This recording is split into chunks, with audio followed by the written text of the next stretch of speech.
What up? It's your boy, Glytch, back in this bitch. I think that is a better intro than the other one that I had. We are doing a podcast, and this will be the first one, I hope. We are sipping on Monster, not sponsored yet. Emphasis on yet. We are going to just fucking spit some shit, not rap, but like from the mind, talk about what's on our mind. Like, first of all, we're going to start with the UFC fight. You introduced me, bro. This is me. That's fucked up, man. This is Retro. He's the other rapper on this channel. To Them, there's a number 2 in there for a reason. Them two boys, To Them. He's the, I guess, the cohort. Fuckface here. Fuckface. All right. I think the first thing we said we wanted to lead into more recent events, the Conor McGregor Dustin Poirier fight. Yeah, Dustin versus Conor. What are your thoughts? So I'm a huge Conor dick rider, super gay for Conor. So I automatically thought he was gonna win the whole time. Like as soon as I heard it, I'm like, oh, he already knocked bro out like 4 years ago. Done deal. Easy monies, but that repeat. didn't happen. I haven't been keeping up with Poirier either. Apparently, I was doing a lot of looking, like I said, before we did this. And Poirier's been on a hell of a run. So, like, he was in a good fight with Gaethje. I'm pretty sure he beat him by knockout. I think he lasted the same amount of rounds with Nurmagomedov, which should be, I think it was 3 or 4 rounds. Same kind of finish, though. Rear naked choke to, like, a chin choke. And then he had just knocked out the guy that Chandler had knocked out before this fight. Okay. So he was on a good run. Like, if you were watching, like, you kind of knew. Like, I was going to say, so it was expected that he was probably going to win this. Yeah, he's made a big come up in the game. Back when he fought Conor the first time, I know you probably weren't watching it then, like, it was known that Poirier, like, if he got into trouble, it was evident. And then it only ever got worse from there. That was it. He was done. There was no comeback. And he's really turned it around as coming back to the later rounds. And nobody's ever knocked Conor out before, as far as like the UFC goes. Both times that he recently lost, besides obviously Mayweather, he got choked by Nurmagomedov and rear naked choked by Diaz. So you've never seen somebody like knock him out. So that was kind of like a milestone, seeing McGregor get knocked out for once. I know probably a lot of the fans didn't think that was like a possibility. I didn't think it. Because I was watching this with my cousin and his roommate, and they lost their shit whenever he got knocked out. I mean, like, almost in tears, just fucking pissed off. Dude, that he lost. I was going to do the Twitter thing again. If you ever go look at my Twitter, RTP, I called him knocking McGregor out in, like, round 2. I was so fucking wrong. Never again. Well, at least he got the round 2 part, right? No, he was 4. It was round 4? Mm-hmm. Oh, man, I was drunk, bro. A lot of people forget this about the Nurmagomedov fight. Like, it's like revisionist history now. That, like, everybody thinks, like, oh, Conor got in there, Nurmagomedov washed him immediately. Like, no, Conor was stuffing takedowns. He was landing hits. But as soon as, like, Khabib was like, well, fuck this. I'm just gonna run and punch unorthodox as fuck. Then it was over. But up until it was back and forth. There's a lot of revisionist history. That being said, do you think this is the end for McGregor, or do you think that he'll come back and... I really don't.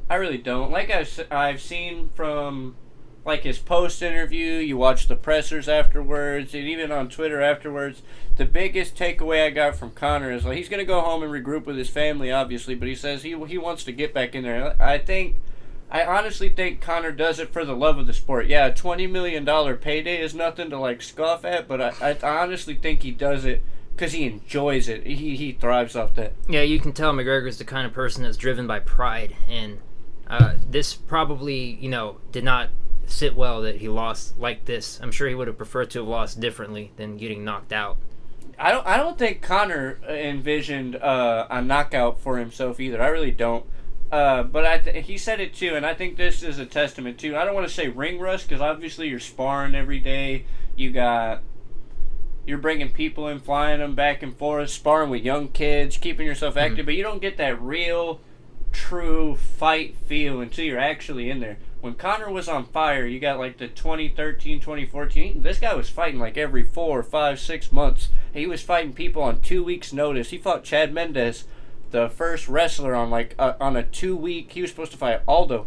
So you're saying he was like more conditioned at this point, more acclimated to the ring setting. I think so. I hate to plug it here, but it's just like rapping. Like you can write songs and shit all day and everything like that, but if you haven't recorded in a year, when you go to record, you know that you're gonna have be rusty. You're not gonna have that same like presence about you. And sparring, you're not gonna lose in a sparring match. Like what do you lose? It's not getting scored. The stakes are not nearly as high as they would be as a real main event like this. Yeah.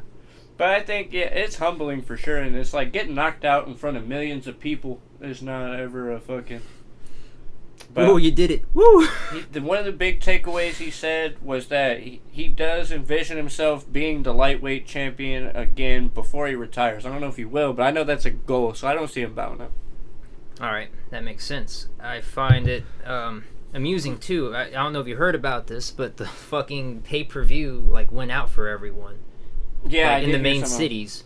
The funny thing about this too, I'm sure a lot of people have seen this shit on the internet. Like Dana White was talking this like hot shit. He's like, if you illegally stream this, we're gonna get that ass. And then it comes to the presser at the end of the fight. He's all like, yeah, I told you about that shit. We were gonna get these motherfuckers. They're literally watching one at a time.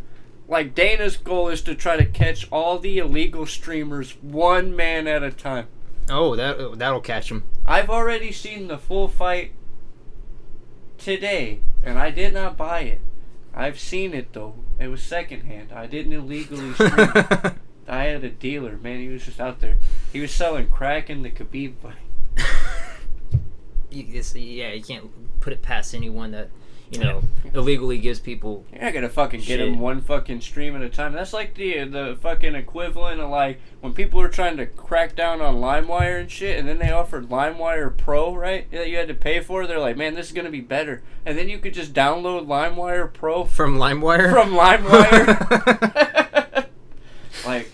So do you think it was hackers that did this, or do you think it was like a flawed system where they tried to block the showing to people who were live streaming it and ended up blocking it for everyone in the process? I would imagine, because I've seen a lot of IT shit, I imagine they have some kind of like metric that'll tell them, or they can see, I don't know. I wouldn't know how that would work. I would think they tried to screen it and block it, and it probably overloaded. Or more people bought it than you probably think, because I'm assuming it's like an app. Where if you only have it built for like so many people to do it, now you suddenly have all these people watching it through whatever memes and people trying to stream it and do whatever with it. Yeah. It probably crashed it, I would imagine.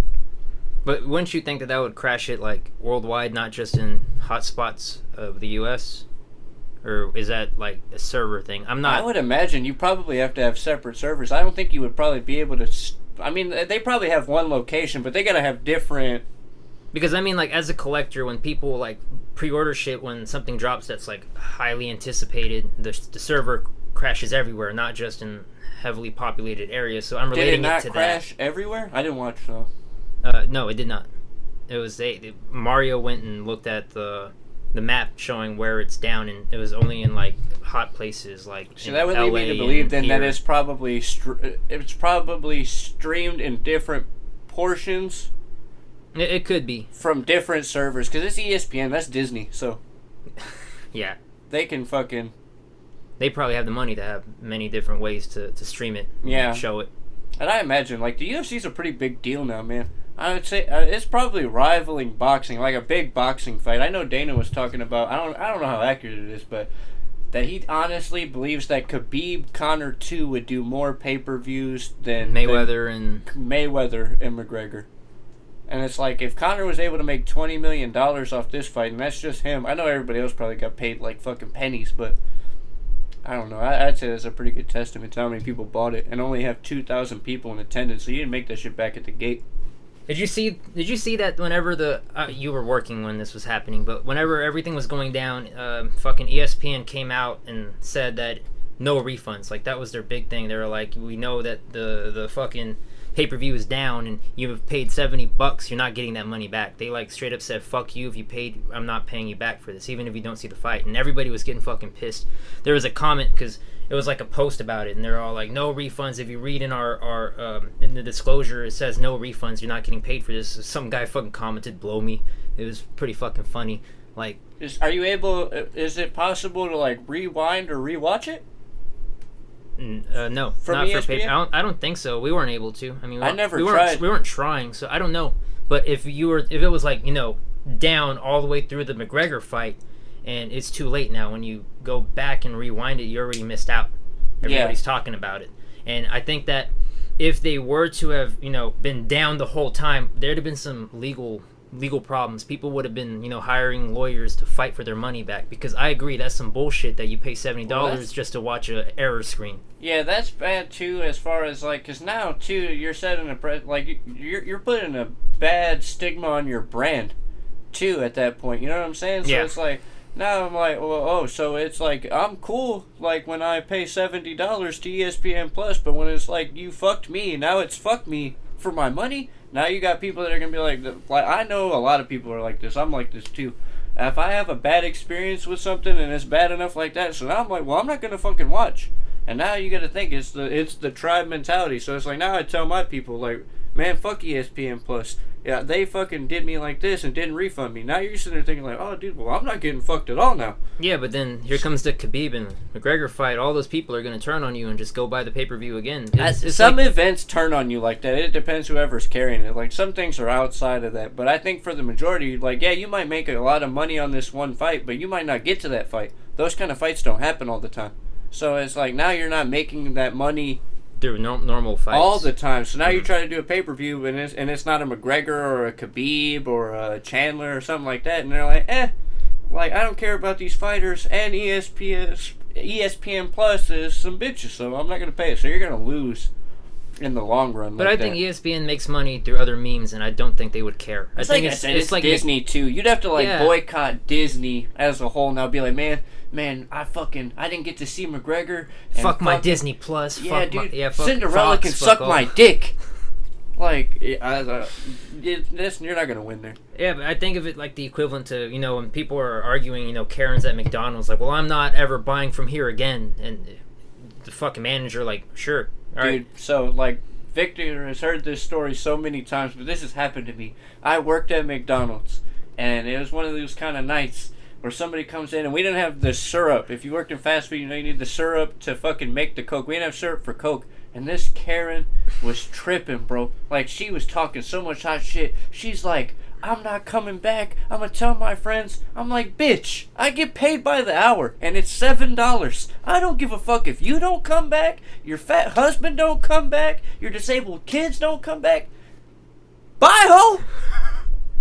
But then it's like, with that same mentality, I imagine ESPN is going to do the same thing if you were to try and like. It's one of those things though too. Yeah, in the grand scheme, it's not going to be a whole detriment to ESPN. But if you get enough of those things, even with a company like Disney, because you got to think about all the other things too. Now you got like a HBO Max, you got like Netflix, and then what if like brands that are associated with Disney, they're like, they start to lose money. Now they're like, well, I want to take my services elsewhere. Mm-hmm. And then overall, you're going to take a big hit. But I mean, I think ESPN kind of monopolized that with you can only watch it through one station, and that's ESPN. Like, if you want to boycott Netflix, there's some things on Netflix you can watch on Hulu or HBO Max. You can do that. Yeah. It's really hard with ESPN when they completely decide you can only watch it here.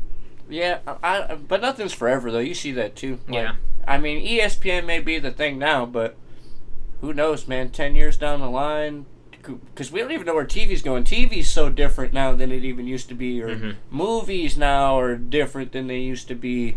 So you never know. It could be 5 years down the line. Now they got like Sports R Us channel, and then now everything goes that way, or whatever. Or like one of these big companies decide they want to go into business for themselves. Like maybe like you got the NFL network that's not ESPN. I mean, they filter through that, or like you got like maybe the NBA is like, man, what if we decided to do our own network and then conglomerize that? It's always going to be a fucking battle of the billionaires in that sort of sense. What else can we cover on UFC? I think that's pretty much all of it. What'd you think of Chandler? I saw no fault in. I mean, obviously, it did seem like for a few rounds McGregor had or not McGregor. What's his name? The other one. Dan Hooker? Yeah, Hooker. It looked like Hooker was kind of controlling it for a bit, and it kind of like it confused me how Chandler is so short. Have you seen how short he was compared to him? Like, he was posting up like this. Like, I think that gave him the advantage though too though. So when you got somebody that's a little bit taller and lengthier like that, they tend to try to keep you out at bay. He also had the reach on him too by like 3.5 inches. So now it's like, look how powerful Chandler was. Like, Chandler was hitting him with some shit that I was like, man, that's like reminiscent of like a Gaethje or even like a boxer. Like those were fucking bombs. Yeah, and I mean, it was a fucking cold knockout too. Like right off the punch, he was down, and you can tell too because when he was on the ground, he started doing this shit. Like, he was done. He was out of there. And I like how the ref kind of waited too to see if he was gonna get back up or try something. But I was surprised by that too. I figured he gave him more leeway than he did. Usually you'll see like in UFC, because sometimes they're finicky. There's bad calls in the UFC all the fucking time, but like usually, like, they'll get to that point and then they see it. Like when McGregor fought, what's his fucking name? Little short guy that he became the double champ with. I can't think of the name right now. But as soon as he hit the ground for like that third time, and even though he was still kind of like trying to fucking pretend to defend and shit, they called it immediately. So I was really surprised after he took that fucking blow and you saw it. He was dead on impact. Like that they let it waited. Go. Yeah, I would have called it. Especially with like I don't know if you've seen this, but like with boxing and UFC, everybody talking about CTE now, the fucking brain shit that comes from concussions. And like that's really big all the time. Yeah, but I mean that's nature of the beast. I mean, they knew what they were getting into when they signed off to fight. Well, I know that's a big worry too. If you watch, like, I watch MMA on Point. That's a YouTube channel, and they cover a lot of that shit. Where like every few years, like MMA is pretty mainstream now, or UFC for sure is pretty mainstream now. But you're always gonna have those fucking detractors that are like, this is just fucking human cockfighting. Like, I know John McCain back in what is considered the dark age of UFC. Like, he went on a nationwide thing to get it banned everywhere. Wow. And they couldn't get pay-per-view. Like, they had to wait. It was 20 years. The fight where Conor fought the guy for the double titles. That was the first time they had pay-per-view on MMA in 20 years. That's why that was such a big event. Wow. So they held it down for 20 years? Most of the fights in UFC especially are in like Vegas, or like you see it there in Abu Dhabi. Like, well, the whole Abu Dhabi thing was to avoid COVID. Yeah, but like you don't see a lot of cards in New York. I think that's the only one that happened in New York, but I'm not sure on that. But it was a outstanding debut. That's one way to enter the UFC, just knockout. I know a lot of people were saying when I watched his pressure too, because like I didn't know a lot about Chandler, because I don't keep up with Bellator, because like a lot of people consider that the B leagues, and I'm a pretty good MMA fan, but it's not something I keep up with every day, so I didn't know shit. And it's like for him to be on a debut and to be co-main eventing, on his first fight. So, and now they're already talking about him fighting Poirier for the title off that one victory. Yeah, of course. I mean, it was insane to watch, and he looked like he's been doing this, which he has. I mean, I'm sure everybody who was involved knew that this guy knew how to fight. He wasn't a new fighter; he was just a new presence in the UFC. So he's had fighting experience, but you can tell that he's a one that goes toe and toe with champions.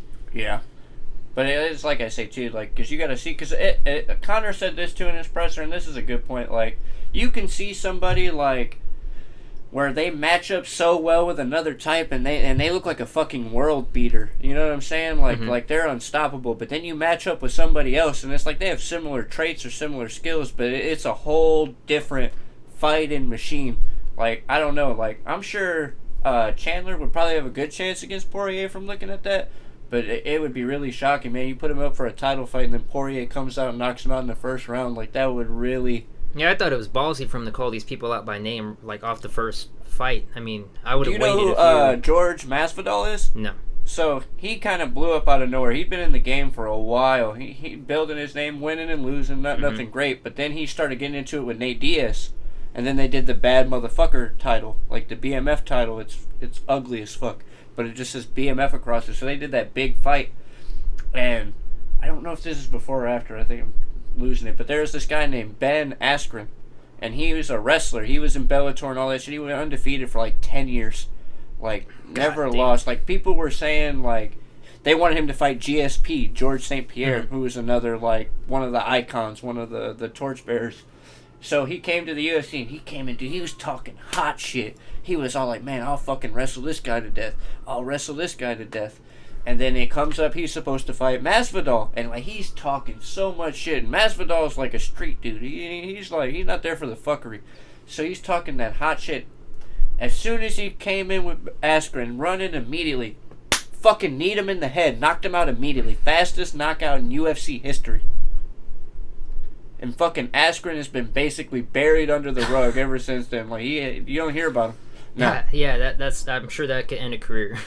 So it's like all that fucking hype. Like, look at Chandler. Same thing, man. He fucking knocked him out. Like, you got the 10-year undefeated streak. This guy knocks out on the debut, 3-time lightweight champion in Bellator. And then you get fucking knocked out, dude. It's just like that. One bad fight, being the shit end of the world record. You're the one that lost. Yeah, Conor gets a lot of that. When Conor wins, you see a lot of his more vocal fan bases, or even the people that are not, like, fucking true blue MMA fans, or they go one way or the other. You see it. Conor's the greatest ever. But as soon as he fucking loses, they're like, man, I hate that guy. He's a fucking prick. Yeah, they finally got him, but when he wins next time, it'll be the other way around. Yeah, the fucking, like, bandwagoners. Yeah.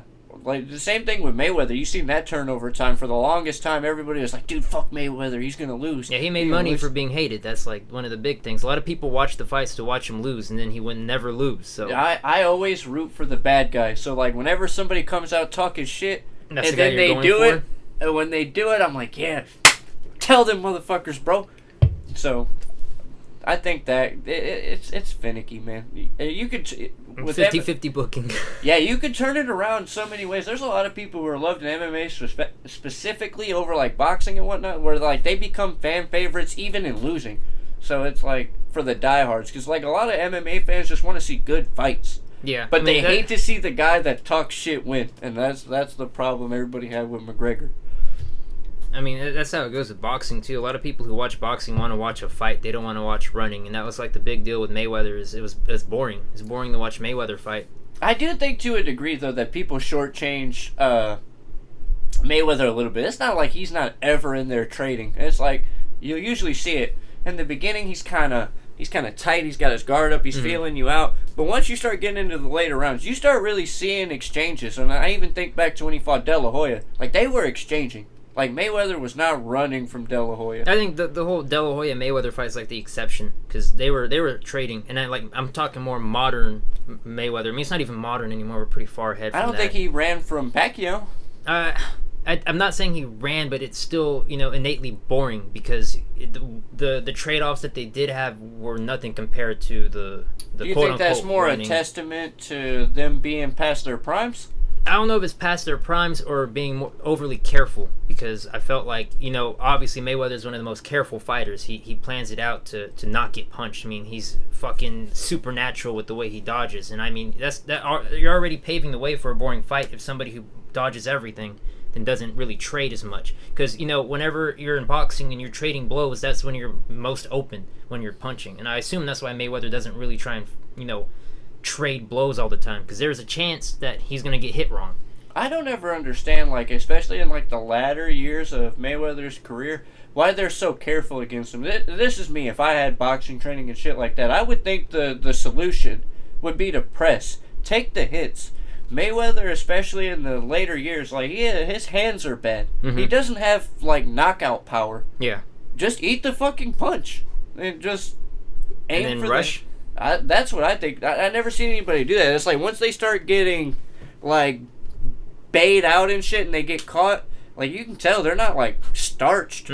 Like, but they get that like fear, and I'm like, I don't know. You know this about me. Like, I'm the type of fighter, like, I don't start fighting until you punch me. Yeah, and like, it's like with the Canelo. If Canelo were to have rushed, if all he really needed was one good punch, because Canelo has the knockout power. Yeah. If he was able to take the punches from Mayweather, he could have, as you said, rushed, took in a few hits, and then swung and, get one lucky shot, and that would have been it. But it comes down to, like, if he doesn't, and if Mayweather knocks him out, because Mayweather has knocked people out in the past, it's possible that he still got it. And I think that's kind of where the fear comes in, because if you were to lose to Mayweather, would you rather lose by points or getting knocked out? I don't know. I think for me, so it's like, I think more often than not in those situations, everybody already assumes you're going to lose anyway. See what I'm saying? But I think it comes to a pride thing of, do you want to lose by a knockout or lose by... Because if you take it to points, right, and you fight and you lose by points, well, it's debatable. People will have that argument, oh, well, De La Hoya should have won, or What do you Mayweather should have won. But if you get knocked out, there's no debate. You got knocked the fuck out. That's but it. he beat mostly everybody by points. So at that point, is it still debatable? Because you know that's what he's gonna do. That's what I'm saying. So it's like, I think with like some fighters, like you can't take it to the scorecard. Like I'm not of the belief that you take it there. Like either go all out and lose like a man, or you fucking win. Like I do. I think it would be better to take the chance. So like the reward is worth more than the risk. Yeah, you got to look at it like so. One, if you're fighting Mayweather anyway, you're already getting paid more than you were gonna get paid. You're gonna get paid a lot to get knocked out. Yeah, so. like if you're gonna pay me $25 million to get knocked the fuck out, I'm like, bet, dude, I wasn't doing anything this day anyway. I was probably gonna go mow my lawn. Might as well get knocked out for $25 million. I was gonna lay in my bed all day. What's the difference between that and a hospital bed? This ring is super comfortable, bro. Just bring a pillow. Like, I don't know. So, I mean, I guess it's like y'all fought for points. I fought to knock him out. We both lost. That would be me. And then they're like, man, well, you got knocked out. But it's like, you can't say I didn't try though. Yeah, that is true. So it's like a loss is still a loss. Like if they look back on it in the years, like in the beginning, especially in the social media age, you're gonna get clowned. Like that's just the way it is. You're gonna get memed to death. But when they look at it in the annals of history, it's not gonna be like you got knocked out. It's just gonna be you lost. They're not really gonna be fine tuning it why you lost. And then you run like people who fight. So it's like if you went out there and fought, but you just he got you. I think that's more respectable than just like, oh no, did you? Ooh, watch out. Ooh. No, I see. That's a good point.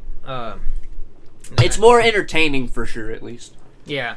Do you think Mayweather is gonna, win this next fight that he's supposedly be doing? Oh man, I was about to post a question to you. I'm like, so you think Jake Paul's gonna be top 5 boxer all time? So Logan Paul is not. From the 2 fights I have seen, he fought KSI, so it's hard to say, because neither brother has fought a boxer, so that doesn't give me credibility for that. To me, that's the equivalent. Like if I go punch a fucking 7-year-old in the head and be like, man, I'm a fucking knockout artist. But if I go punch a 6 foot 35-year-old guy and then he looks at me and I'm gonna be like, but I knocked that guy out though. Like that's a good point. Yeah, but it's like in the other sense, if that 7-year-old were to knock you out, you're done. That's like the equivalent of like when you get into those debates of fighting an old person, if you get knocked out by an old man, it's like, bro, you knocked out an old guy, fuck off. But when you get knocked out, you're like, you got beat up by an old guy, there's no winning. Yeah, you can't win that one. So that's the same way I look at it with Jake Paul, yeah, you knocked out a YouTuber and a basketball player, ooh. Now if you'd have went in there and you dunked on him or something, I'd be like, oh yeah, good shit, man. He was in the NBA. Yeah, especially if you beat him in their home. If you beat him in their home room, it's a whole different story. I do think though, just from looking at it, Jake Paul over Logan has good boxing fundamentals. You could tell he's I'm pretty sure he would do all right in an amateur fight. I want to see him fight McGregor. Oh, just going right to it, just fucking McGregor in boxing. I do. I want to see it happen. But I think it would be a discredit to McGregor because once you start doing things everybody knows he fought Mayweather for the money. Mm-hmm. But it's that's still that's an athletic competition. Everybody thought, well, not everybody, but a lot of people really thought man, if McGregor could catch Mayweather in a couple of rounds, he could win. That's why it sold so high, because there was still a chance. There was a little bit of hope of McGregor could knock him out. So now it's if you fight Jake Paul, with the 7-year-old, you're expected to knock him out. Now if you don't, your legacy is over. Yeah, I mean it don't matter if fucking 50 wins, no losses. If you lose to Jake Paul or even Logan Paul, if you lose to any of the Paul brothers, that's it. I mean, at this point though, Mayweather's just doing it for the money. But I do think on the very off chance that Logan Paul could knock out Mayweather, underestimating him or just fucking being stupid. His whole legacy is done. Yeah, it's over. You can't come back from that. Yeah, you can't redeem that. Even with a rematch, even if you beat him on the rematch, it's but you lost the first time. But I would imagine, we know it, Mayweather's a defensive fighter. I think he does the same thing with Logan that he did with McGregor. Give him the first couple rounds, make it an athletic contest. Because even at his older age, you've seen it, even when he was fighting younger boxers, nobody is as fast No. I mean, fucking Mayweather. This was his life. I mean, and if Mayweather can predict what professional boxers are gonna do, and people are a wild card no matter what, but he can predict what you're gonna do. For Logan Paul to come in with amateur experience, he's gonna hit Mayweather with Mayweather's gonna see that shit coming from a mile away. Yeah. Like Logan would have to come out and fucking windmill his ass, or just. If it were me, bro, I don't even give a fuck. I'm going to jail at this point, but it's going to be for the money. I just come out and do a fucking running knee. He'll never see it coming. Take him right out the fucking game, dude. Hey, I'm in jail now, but I knocked his ass out. Dude, imagine Logan Paul would be a legend. Bro. People would be talking about that shit forever, whether it's fame or infamy, but they'd be like, man, y'all remember when Logan Paul fucking... Kneed the fuck out of Mayweather? In the head, dude? He killed him. But he did it, though. Yeah. I've always wanted to see that. Everybody wants to see that. I wanted to see Mayweather go to MMA so bad. I knew it was never going to happen, but I did. Even if it wasn't against Conor, I just want to see him get hit with, a high kick. Because you hear about this in MMA. If somebody hits you with a low kick, you can check it. Mm-hmm. If they fucking hit you with a body shot, you can counter it, you can grab them, but there's really not a fucking way to counter a high kick. You just kind of got to put your guard up. And hope it don't land. And take it. And a fucking foot is nothing like a boxing glove. Mayweather gonna do this shit, or the Philly show, thinking it's got the glove, but now you got a big toe in your ear. Yep. Then it just fucking threads the needle. Yeah, dude, you're out of there. I wanted to see that so bad. I still love you, Mayweather. I hope you beat Logan Paul. For all of our sakes. But it'll be great for the culture if you lose. Yeah, you know what I'm saying? So it's win-win for me. It's win-win for us as a people. Just take the dive, though. I think it'd be fun. If you win, though, sponsor the podcast. Yeah, we'll just put a thing. It'll be like 2 Dim Podcasts, Money Team at the bottom, and then we'll get rid of that shit immediately. Hey, man, we'll drop a song for you. It could be your opening for at least one fucking match. We're down. Yeah, we got you, Brody. If you need that, we're here. We're here for music support, emotional support. If you lose to Logan Paul, you can call us. Emotional support. We have a shoulder for you to cry on. Yeah, bro, we got you, dog. We aren't even asking for the money, but it helps. Yeah, we can take some money, dude. Monies. I don't know, current events. I mean, I don't feel like talking politics because that's a bad way to start a fucking podcast. Talking about politics because I know the Biden election just happened, or the inauguration happened. Well, just to touch on it lightly, because I go ahead and preface with neither one of us are fucking politicians. We don't follow politics. I'm not here to fuck up Trump supporters or Bernie supporters or any of that shit. How do you feel just overall since Biden was elected? This is a loaded question. I'm just saying, are you hopeful or? I mean, are you indifferent? No, there's I'm not indifferent. It's regardless of the politics behind it, Trump was not really a good spokesperson for America. I mean, we were the laughingstock, regardless of whose side you were on. I mean, all the other countries saw us as a fucking a parody. At that point, we were a fucking comedy show. That I think to play devil's advocate a little bit, even when we had Reagan, who was the actor, I think that kind of thing happened. So yeah, that did happen with Reagan too. I've said this. I don't care what anybody says. You can disagree with me all you want. There's a comment section. Just go ahead and go down there, type your little shit out, and then suck my dick after. Hey, we're not fucking as is. We're not fucking turning off comments. Yeah, no, you can say what you want. It's cool, Brody.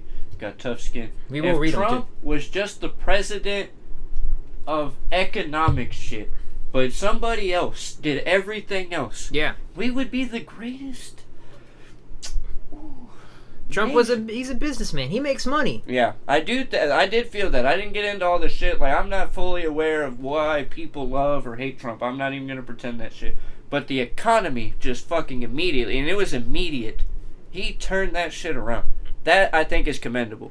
But all the dumb shit afterwards and all the fucking... all the hate and racism, or subtle racism that he gave. I mean, it's just... my whole stance on it is just, I think he was a bad spokesperson. I think if Trump were to, have a spokesperson to, represent him in all of the other fucking things, I think it would have been fine. I do think this. I am of the belief that I do not think Trump is a racist. I really don't. He might be sexist because old people are all sexist and actually low-key racist. Yeah, I'm like, don't bring the old card out. Look at Bernie. Look at Bernie. we'll get burned. That's an exception. No, that's the rule. That's an exception. But I honestly don't. I don't think he was a racist, but I think by the way he carried himself and he was the too messaging, spontaneous with what he said. He inspired racism and hate. I do. I do believe that. There's definitely a lot of misinterpretation, but it comes down to like whenever the racist remarks were brought up, he wouldn't like deny. He was one of those playing the cards of I have no comment when you're the president. Yeah, you can't have that. He was a little too active on Twitter, bro. Like Twitter is for OnlyFans links and booty pics and SoundCloud rappers. Yeah, I was gonna say rappers too. Yeah. I don't give a fuck about politics on Twitter. Titties, booties, SoundCloud rappers. That's all we need. That's all we need. Stay off Twitter. I think if you're going to be, the face of a country, the last thing you need is to be on social media because you can say anything on social media. I think that if you're smart, it'd be detrimental to you to fucking post shit. It'll come back to haunt you. Huh? You want to go into M? Yeah, we can go into M. Fun. I mean, what was there to talk about? Or what is there not to talk about, honestly? Alright, so, bad transition, but whatever. Transition. Yeah, there we go. We were going to talk about this with Mario and Jacob, my cousins. Jacob's a big music head too, so we felt it'd be great to have another look on it because honestly, both of us we're kind of biased. One of us more than the others, but we do try to see things from an outside perspective when it comes to hip hop and rap. But we felt we needed a whole different voice, and we saw them as kind of the middle ground, people who don't really obsess over Eminem and his music. So, but they couldn't make it, so we're doing this, I guess, now. It's fucked him. Yeah. No, I'm just playing. I hope y'all make it next time. I really do. I hope you get a job, Jacob. Don't cousin jump me, please. I don't appreciate that at all. No, but for real. So, what did you think about the Higher video? I thought it was very you see the Godzilla fucking music video, and then you see the Nat and the Darkness music video. I thought it was very underwhelming. I mean, just black and white filter rapping in a stage. I mean, it felt more like a promotional video. You don't think that goes with the song? No, because I mean, if you listen to the lyrics of the song, he's more commentating on his come up, on how even when he thinks he's reached his peak, he breaks records, he sells more albums, he goes up and up and up. It seemed more like a personal song when I heard it. I do like the imagery though, and kind of comparing it to because you see it in the video, there's a lot of UFC flashbacks and shit, and kind of comparing it to a fighter's career. I did like that. I thought that was like a good little, because obviously it's a promotional song. Eminem probably got paid out the ass. That's what I'm saying. It seemed more like a promotional video than anything. I was thinking this earlier when I was on my way over here, and I want to see what you think about it. It always feels like when Eminem makes these kind of like anthem songs, like Higher, Guts Over Fear, Survival. Guts Over Fear. I don't feel like Higher is a music to be murdered by song. No, it really does stand out from the album, kind of like Venom. Venom really stood out from. I was gonna say I was thinking Venom too when I had my initial thought about it, like that. I don't know. Venom does not seem like it was made in the same headspace as Kamikaze, but get your money where you can get your money. Oh yeah, dude. If y'all want me to make a song about Monster Rehab, I got you. Really, we can make a song about any promotional sponsor, honestly. Monster Rehab. A lot of it, it goes down to, I think, if you're going to make a song specifically for a certain thing, like the other one's Survival, because he made Survival for Call of Duty Ghosts. That was the promotional song. The only thing I liked from Ghosts was Eminem. Bro, but the multiplayer on that game was ass. I think that it was fine to we'll talk about games in a bit, but I think that if you're gonna make a song, promoting a product, don't fucking staple it to the album. I think make it a single. Do you think this was made for that, or it fell into that?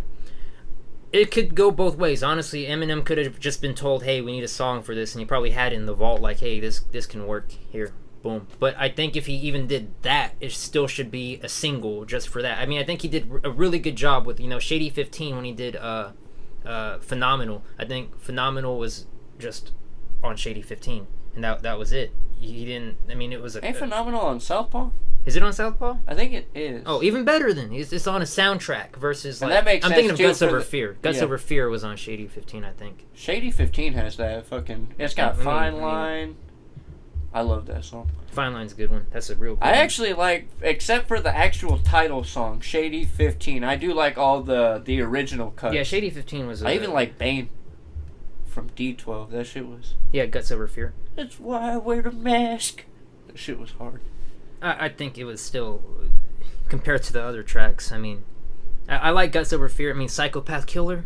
Psychopath Killer was a good one. Fucking... I love Die Alone. I didn't know that was Yellow Wolf at first. On the hook. Oh, yeah, that's right. Because he kind of like went for a more lower pitched voice on it. I actually like when Yellow Wolf sings. I know that's kind of a hot topic because of the... I agree. Yellow Wolf can sing. Dude, did you catch that? I think that was a fucking shot at Yellow Wolf when he's all like, even if you shoot the tree, you couldn't pop the trunk because... I do too. That's a fucking Yellow Wolf song, Pop because the Trunk. too, I know Royce did what he did on, what was it? Is it Upside Down? I think it's Upside Down, right? No, it's the one with West Side Gun. Yeah, that was... Why is the title slipping me? I have a computer. Fucking Christ. What album was that on? That was the Allegory, right? Yeah, that's the Allegory. West Side Gun. That beat needed drums. But yeah, I'm assuming like the same way that Royce goes hard for Eminem. If Royce is like, man, Overcomer. There we go. That Yellow Wolf is on some racist shit, and Eminem being where he is in his career and how he seems to really be on against fucking racism. Yeah. Obviously, like he was gonna be like. And he's not on the label anymore either. Of anti-racism on this. Yeah, Yellow Wolf's independent now. I don't know if that has anything to do with why he was leaving or the timing or just anything. Coincidence. Yeah, but I'm assuming at this point it's like fuck him, dude. Yeah, like I said, I assume the Pop the Trunk was a fucking shot, and after like all the reactions I've seen of it, nobody caught that. Well, I'm assuming that a lot of people that are because you don't think they're avid like Yellow Wolf listeners, or I feel like Yellow Wolf is like a niche thing, because I have the same problem with him sometimes that I have with a lot of artists. Like a lot of people think like Lil Boosie is good. He's the top one I'm thinking of, or like an NBA Youngboy, where it's like they think they're good, and it's like I try to listen to it, and I'm like, I like what they're talking about. It's good, but I can't get past the voice. It doesn't sound good. I don't want to say it doesn't sound good, but for me, I'm just like it just turns you off to it. Yeah, like, and Yellow Wolf kind of has that like, I don't even know how to describe his voice. It's that like grunge kind of like hood. Yeah, I mean, I know later in his career, like he sounded good on Psychopath Killer. Mm-hmm. Best Friend, he sounded pretty good on, but sometimes he's just too like. I mean, I'm in the opposite spectrum of that. I think Yellow Wolf I love his voice on some shit, like on the fucking Worldwide Choppers. He sounded fucking. I loved the voice because sometimes Yellow Wolf has that thing for me that's like I've brought this up with you a bunch of times where like I don't feel like some people can be really excellent at rapping and cadences and shit, but they just don't have that it. I don't know what that is, but it's like all of your greats have it. Like Tupac had it, Biggie had it, Eminem has it, Lil Wayne has it, NWA, they all had it. Well, the main members of it all had it. I mean, the ones you think of when you say NWA. Yeah, like when you think Eazy-E, like I don't necessarily think Eazy-E is a top 5 lyricist, but he had it. Mm-hmm. So it's like I don't think Yellow Wolf has that. I don't know. It's the singing is very, how do I say this? It stands out, and that's kind of like something you look for in an artist, is something that stands out. Yeah, for I'm everyone. talking more about when he raps. I do like the singing. Rapping is he's kind of on and off about it, but when he's on, and I like that. That's like a Logic. I can see that too. Like when Logic is fucking on, you're really like enamored with it, but then. But I do give credit where it's due. With Yellow Wolf has a very distinct voice. I mean, when you hear Kendrick on a verse, you know it's Kendrick. But when you have like, no offense to Crooked Eye or Royce, but when you have them rapping side to side, it's, when you're like a new listener, it's really hard to tell them apart. Yeah, Vic knows this, man. When I very first, what is the name Loud of this? Noises? Loud Noises. I thought that whole thing was Royce. I'm like, man, Royce has a long-ass fucking verse. I'm like, keep going, bro. And then, like, I found out way later, and I'm like, oh, like... But I was like, man, dude, they really wanted Royce to shine on this, dog. Like, he had a lot to say. Yeah, but they sound alike, and you get that with a lot of modern rappers, too. It's really hard to tell them apart, and I think that's something a lot of rappers seem to neglect, is you have to have a different inflection to stand out. Well, we're in a different era now. You know this, and I know this. Like, back in not that this was the perfect time, but you got like the 80s, you got the 90s, and even the early 2000s. Like, if you sounded like somebody else, you were out the fucking game. Like, at that point, like, you were biting. Now it's like the competition of like, oh man, I gotta do more of this. Like, I want my shit to sound like what they're doing to get into the rotation or the YouTube algorithm. In this climate, it's not only accepted, but it's expected now. It's encouraged. But I think labels have a lot to do with that shit, because like labels now, not that you need labels, but a lot of your big artists are signed to labels, whether they tell you they are or they aren't. That's all bullshit. They're trying to find the cheapest, easiest fucking sound, and they're not looking for the next superstar anymore. You have a lot of famous people, a lot of stars, celebrities, but you don't have any superstars anymore. Like, except for, I'd say Kendrick's probably a superstar right now. J. Cole's a superstar, I would say. He's polarizing, at least. I don't know, because I know more people know Kendrick than J. Cole. See, I got the opposite. I feel like more people listen to J. Cole. Because, I mean, like, my dad's a big example. Like, he knows Kendrick, but he doesn't know J. Cole. My dad don't even listen to rap. I mean, that's fair, too. But Kendrick is a fucking... Like, once you're a Pulitzer Prize winner, dude, you're a little bit... You can say that. Yeah, you're a little bit ahead of, like, whoever your contemporaries are. I think he actually bucks that, too. Like, I know a lot of people say that Cole and Kendrick are contemporaries, but I think once you get into that, like, really high tier...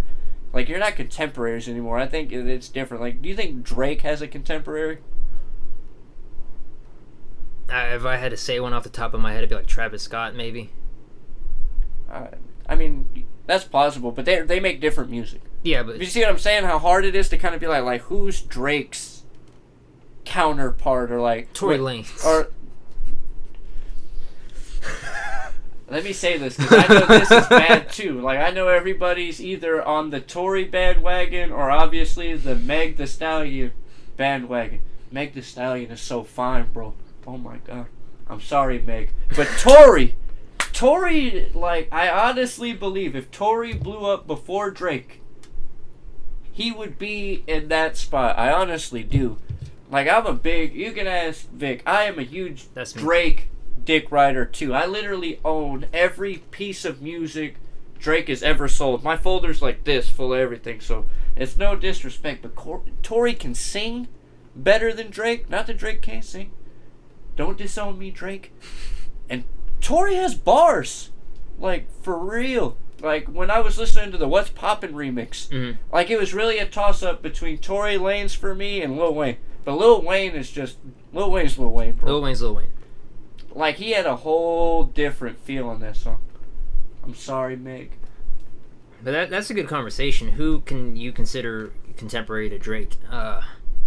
You see what I'm saying? Like, it's I feel hard. like once you get to that tier, like, I know a lot of people will put Drake and Kendrick against each other just because they're the top sellers, but... I think it'd be more suitable to put J. Cole, because J. Cole does the whole singing thing and rapping thing. I think it comes down to, like... I'm not as well versed in like country music, but like you wouldn't compare an early Taylor Swift when she was making country to Reba McEntire. You know what I'm saying? Like, I mean, I guess. I mean, or like, it's just like they're different. There needs to be more genres to hip hop, I think, and then people get put in that. Like, just because they sell well, like, I'm not gonna compare a Lil Uzi Vert to a Joey Badass, even though it's all encompassed under hip hop.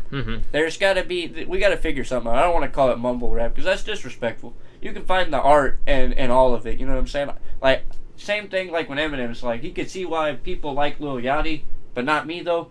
I'm in that same camp. I don't want to shit on their music because a lot of people like it and it helps people. So it's still art. People listen to what they want to listen to. Yeah, it's like it wouldn't be popular if it didn't have any kind of value. You know what I'm saying? Or as popular as it was. If it was a trend and a one-shot kind of thing. But you can see it like Yachty, Uzi, they still have careers after all this shit. So if it's not like dubstep where that was a thing for a bit and then that died so hard.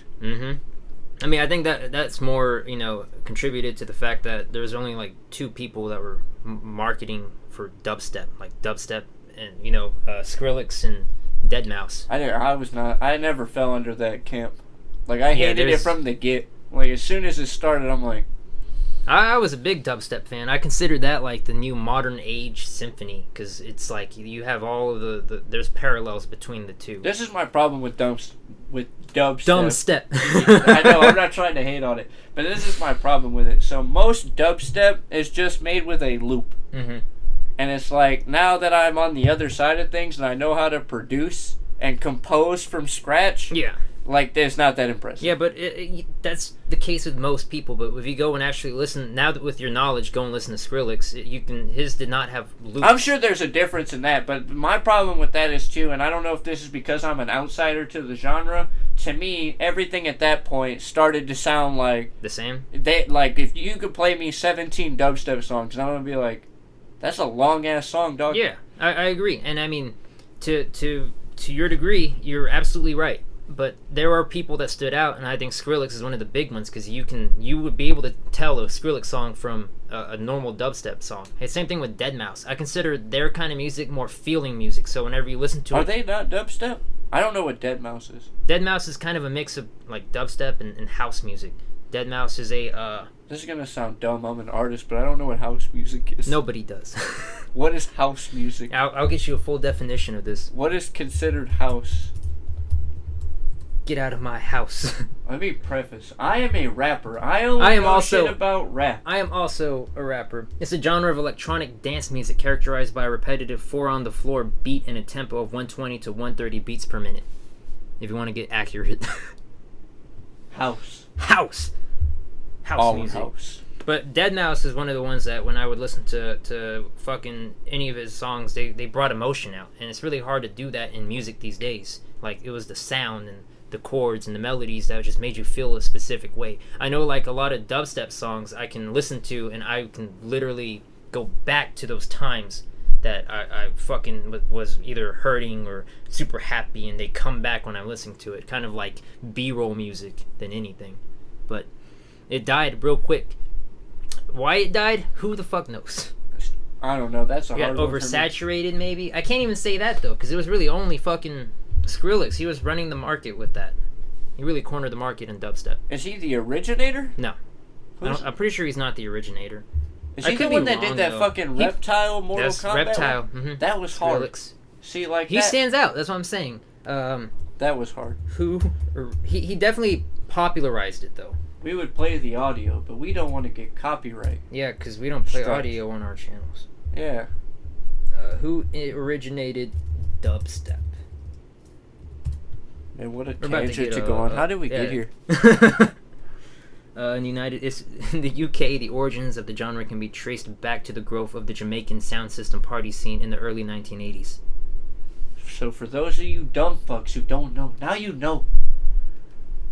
Wow. Oh, well, now we know. I really can't believe that goes back to that fucking far. Shit, there's history to it. And then it died so quick. I don't know if I'm more appreciative or more annoyed that it had been around that long. Yeah, I never got that shit. Fucking, it says, like, the second most fucking search thing is, did Skrillex invent dubstep? Skrillex, as awesome as he may be, didn't invent dubstep. Skrillex was born in 1988, and dubstep started spiraling out of the late 90s. That kind of reminds me, too. I know they're not necessarily the same thing, but dubstep kind of gives me that feel of, like, techno. Yeah, I can see where you can.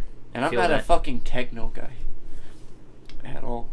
I'm like, I can't say I am either, but I've never really given it a chance, though. So me either, but just because I know there's some shit where I'm like, okay, I'm gonna give this a listen. You know what I'm saying? This could be good. And then there's some things that I hear and I'm just like, that's like me with screamo. Like, hold me. Not shitting on screamo music, but it's just like, there's some cases, because there was a time where I was listening to that where, like, it's not all just fucking right out the gate. Like, I'm not qualified to speak of this. Don't nobody be a Screamo fan and be like, you don't fucking know, and then scream in the comments unless overcapitalize it with some explanation points. We'll know. Yeah, so we know you're a Screamo fan, all caps. But to preface, we don't know. We really don't.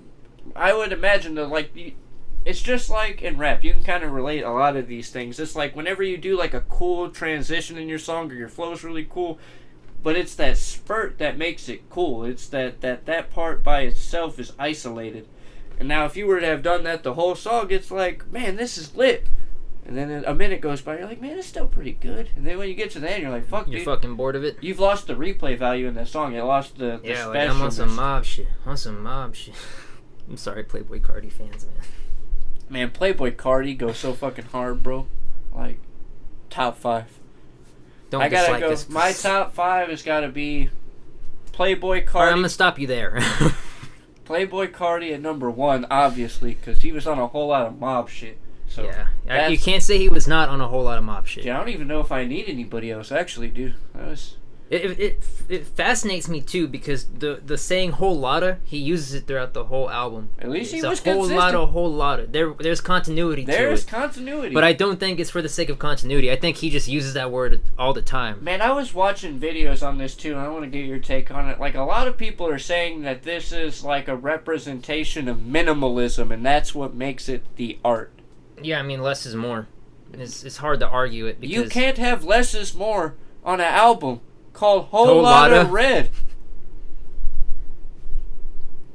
I want more. I don't know what to say, bro. Yeah, you see, you can't have minimalism and a whole lotta. That's not. No. It's a paradox. That's a fucking paradox. Like 2 Dr. Dre's. It should have been, if you're gonna do minimalism, it should have been very little red. Very little. Whole little red. And very little songs. That album could have been like 6 songs, dude. Drop a EP. There's going to be people that are like, oh man, I'm cool because I listen to trash. And they'll stream it. You'll get paid. You'll be alright. I'm glad I'm not a reactor. Me too. Those are on here too. They're going to be somewhere in there. There's a playlist for it. Yeah, I'll add it at the end. Shout out all the people who get more views than us. Yes, for now. That's what wink, wink. I'm not going to wink. I'm going to end up looking retarded. I'm going to be like... You don't need a wink to do that. I'm going to be like... You know what I mean. It's because of your fucked up eye, bro. Yeah. Was that a sty that fucked it up? Yeah, man, I hate to put my mom on blast. I don't know if the camera's going to catch it. It should be this one. I was a kid, I had a sty on my eye, and my mom being a young mother, she didn't fucking know. I guess she thought she was Nurse Ratched. She just ripped that shit off. Like, thanks, Mom. Well, at least you have a quality, which I can also relate to because I have a fucking mole on the other eye, not this one. The one that isn't it. I know this like the back of my hand. Rest in peace, Robin Williams. Have you seen that from the Robots movie? I haven't seen Robots in forever. That was a good movie, though. He's all like, it's stupid now, but he's all like, I know my way like the back of my hand. He's like, oh, that's new. I miss Robin Williams, man. Yeah, rest in peace, man. We gotta dedicate an episode to Robin Williams. Not this one, because we're already all over the place. That's gonna be a common theme with these fucking podcasts. We're gonna be everywhere. Oh yeah, dude. Just forewarning, 2 sporadic brains. Like this isn't gonna be good. Because we say one word and then we're all like, speaking of that. Yeah, like, oh yeah, I remember Rugrats. That was lit. I do want to get back though on the contemporaries in hip hop. Okay. I do, because I think that's pretty good. Trying to find out, because I would say, I know you said Travis Scott as a contemporary to Drake, but I would say Travis Scott's another one that doesn't have a contemporary. Like, I know in the beginning, at least for me, I can't speak for everybody, but I felt like he was almost like a Kanye kind of clone, or even in that Future vein kind of. I can see the Future vein. Not spot on, but like you could tell he was of that ilk. Mm-hmm. But now, like I don't like, you see a lot of people try to emulate Travis Scott, but nobody is. In the way that he like puts the beats together and gets the features together, it's like I don't think there's anybody that's like on that level. Yeah, I mean, when you're talking about somebody who does what Travis Scott does, it's hard to find somebody who does it exactly the same way. Because if there is someone who does it exactly the same way, usually they don't ever make it because they're like, oh, that sounds like Travis Scott. I mean, there is still a degree to emulation isn't, success. Man, that happens all the time. Number 2 in my top 5, Designer. Look at Designer, Yeah, bro. Designer, man. What happened to Designer? I think he's ghostwriting for Jake Paul now. Did you see that bar that Eminem said with Designer? Where I don't He's pander? Like, yeah, I don't panda. Yeah, he said pander, though. Like, he stretched No, if you go back and listen to it, he says panda. There's an R. No. Don't There's Mandela not. Affect me, bro. There's an R. He says I don't pander. He says I don't panda. I hate Eminem, dude. Rhyme orange with banana or in panda. Man, Eminem got me in trouble at my house. My girlfriend was so tired of hearing me go, or nana.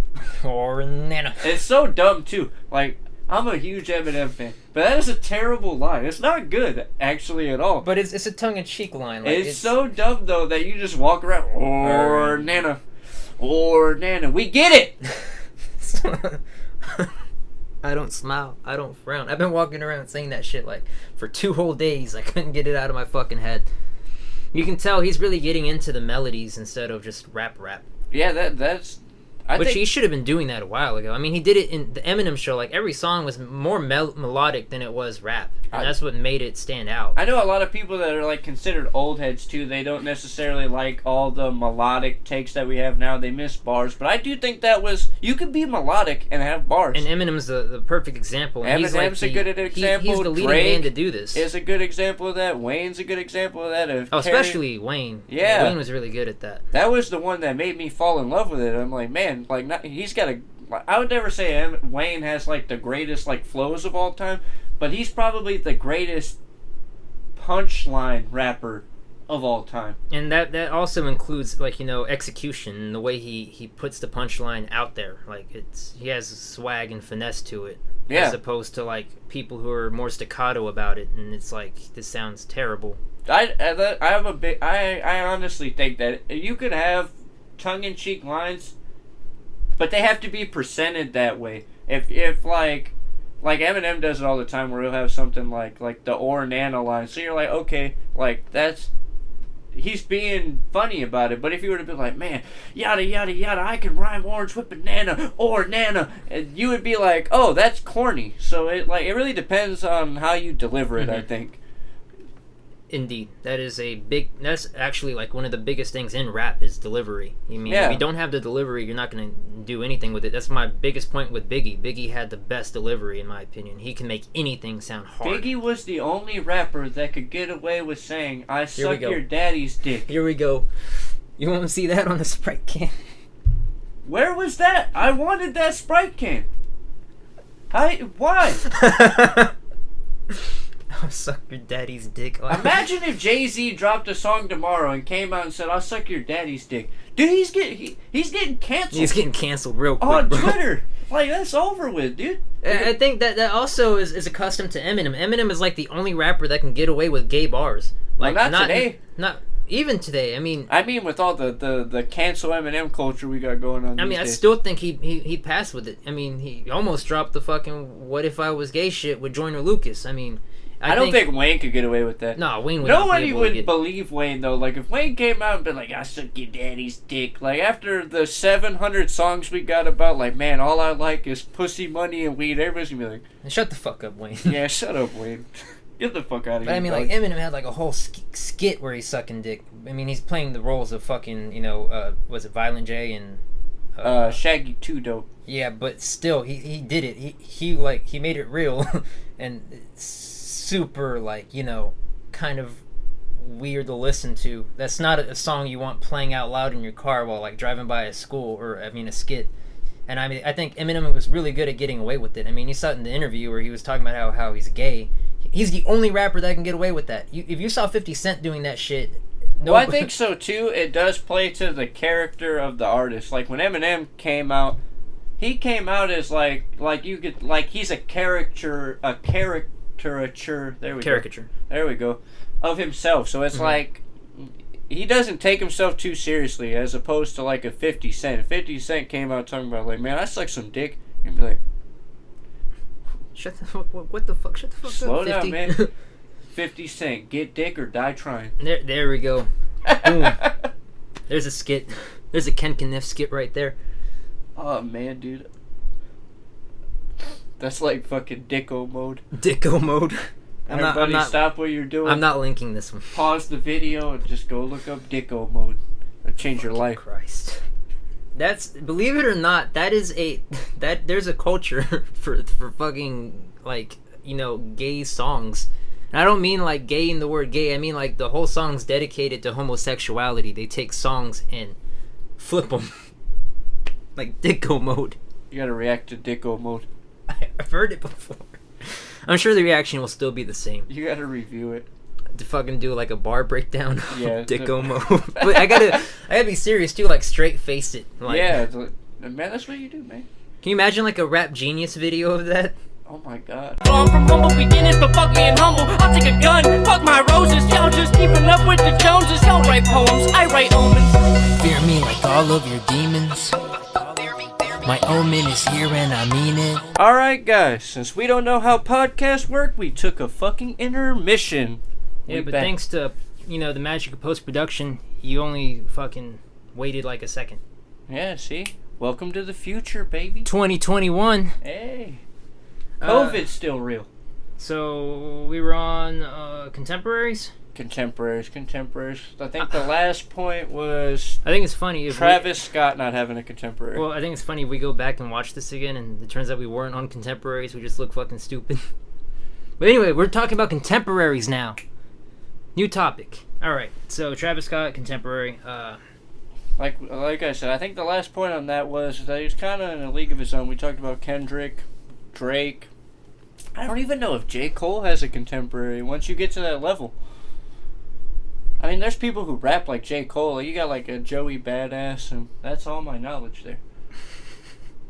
When I think J. Cole, I think Kendrick, and I think that's because a lot of the publicity was them. I was going to say, I think that's purely because everybody's like, I want a dual album. Yeah, and I think that kind of, But ideally, they're really not on the same... They're not rapping about the same things. Like, yeah, they're both conscious rappers, but Kendrick's more on the pro-black, pro-life, protest, and J. Cole is more of like a reflective, single person story kind of thing. You know what I mean? Like, For Your Eyes Only is told from his friend's perspective. You got like Wet Dreams when he was a teenager. Yeah, he's more of a storyteller. I mean, it's kind of hard though because Kendrick is also a storyteller too. I mean, but the scale's different. It really is. That's like, how do I say this? Like a movie that covers a really small story as compared to a movie that's covering like an Avatar versus a Titanic. Like Avatar is on a world scale, as where Titanic is another big movie, but everything is on the boat, kind of thing. That's how I look at it. I see. Do you see any contemporaries to Lil Wayne? No, I only see offsprings to Wayne. I really do. Like, cause I know like you'll get the debate sometimes of like people be like Wayne versus Eminem or Wayne versus Kendrick or even a Wayne versus Drake, but I don't think anybody's had in hip hop a big a run as Lil Wayne. Like after the Carter 3, that like few year run that he was on, I don't think you've ever seen anything like that. I don't think you ever will. No. Like even Drake's thing is different. Like Drake has just been, I think, more consistent, but Wayne was huge. Not that Drake isn't huge, but Wayne was fucking... He was on everyone's song. Yeah, he was everywhere. Like Drake's everywhere, but that's like on his own. So that's almost more... like more of an accolade maybe, but like Wayne didn't miss either. I think I think Wayne played the game right with, when you're big, you want to capitalize on features. That's one of the big things, because you can try all you want, but there's still going to be breaks between albums when there's complete nothingness. I mean, you see it with Kendrick all the time. He'll drop a project and you won't hear from him again until he drops another project. I mean, even Eminem. But like Lil Wayne and Eminem, when they aren't doing projects, they have features. You had the Boogie feature with Eminem. Then you had Griselda with Eminem. I mean, Lil Wayne does it all the time. Especially back then, he was on everything. And he's still there now, too. And then with Wayne also, like, he's still the only artist I know at that scale that still gives away free mixtapes. That is true. Lil Wayne is pretty iconic for mixtapes. I mean, you will never see Eminem drop a mixtape. Yeah, it like ain't even happening. now, like if like a Young Thug mixtape drops, you're going to have to buy it or stream it, but it's still a mixtape. Yeah. I mean, that's the debate, too. Like, if it's a free thing, why is it if it's mixtapes are inherently free, what makes it, if it's sold, is it still a mixtape? Is it? Yeah, I don't agree with that. Like, or even when like with Drake with the playlist thing, like if you make a body of music for me to digest and I have to purchase it, that is an album. Yeah, I agree. Because labeling it now is to take away the like negative criticism. Like, well, if it was bad, it was just a mixtape. Yeah. Or like an EP. Like, yeah, it's an album, bro. And if it was bad, it was a bad album. It wasn't a bad mixtape. Like, now if you give it away for free and it's bad, it's like, cool. It didn't cost me nothing but like an hour of my life. But yeah, if I had to pay for it, too, that's an album, dog. I don't want to hear that shit. I do want to bring up the point too. I just thought about this. MGK. Eminem MGK beef. I know, like, it's kind of supposed to be, in the past, but it annoys me how Eminem keeps bringing up MGK. It kind of seems like he's still salty about it. And in a sense, you could say Eminem kind of lost because MGK doesn't bring up Eminem anymore, but MGK is brought up on every album now so far. I mean, I think if you're going to play the role of I won, don't speak of the other guy who lost, right? I feel like that's detrimental to it. I gotta look this up real fast because I gotta plug another channel because he covered this actually really well. Or he does this thing where he covers... he basically does like documentaries on hip-hop beef. And he does a portion of it... Okay, Diverse Mentality. Like, go check that out. He does really good covers of like hip-hop beefs. He's got a podcast... And covers all these types of things and kind of keeps up with the news. Real big hip-hop channel. But he does a thing when he covers the beef, and he did Eminem and MGK of, like, who won the battle portion, which is, like, kind of the immediate after the beef, and then who won the war portion. And then, like, in the beginning, I would have said, even as an Eminem fan, like, I do think MGK won the battle. Just because, like, even though he got some hate in the beginning, and, like, you could say Killshot's better than Rap Devil, you can say Rap Devil's better than Killshot, I think that took MGK to another level. Mm-hmm. So he won the battle, and then I would have said Eminem won the war. But it seems like Eminem is still, like, I don't want to say hung up on it, but it kind of does seem that way. Like, it's still stuck with him. And MGK's, he did Binge, which we'll never speak of Binge, so that's not good. Hotel Diablo, though? Many feet. Yeah, I was also gonna like bring that up of like MGK because we're talking about capitalizing. I was gonna say though. So now he like new relationship with Megan Fox. So I'm not gonna hate there. Good job, buddy. And then I will hate on the fact that he's not rapping anymore. I don't know. I kind of respect that he can do that too. I mean, he's only alternative now. Everything that he does is in the alternative genre. I would assume that's just that might be a now thing because he's kind of been dipping his toes in that. For a while. But it could be timing. But after the beef with Eminem and MGK, boom, I'm not a rapper anymore. I would agree with that if he hadn't dropped Binge, which was a rap album, be it good or not good, and then Hotel Diablo, which is a rap album.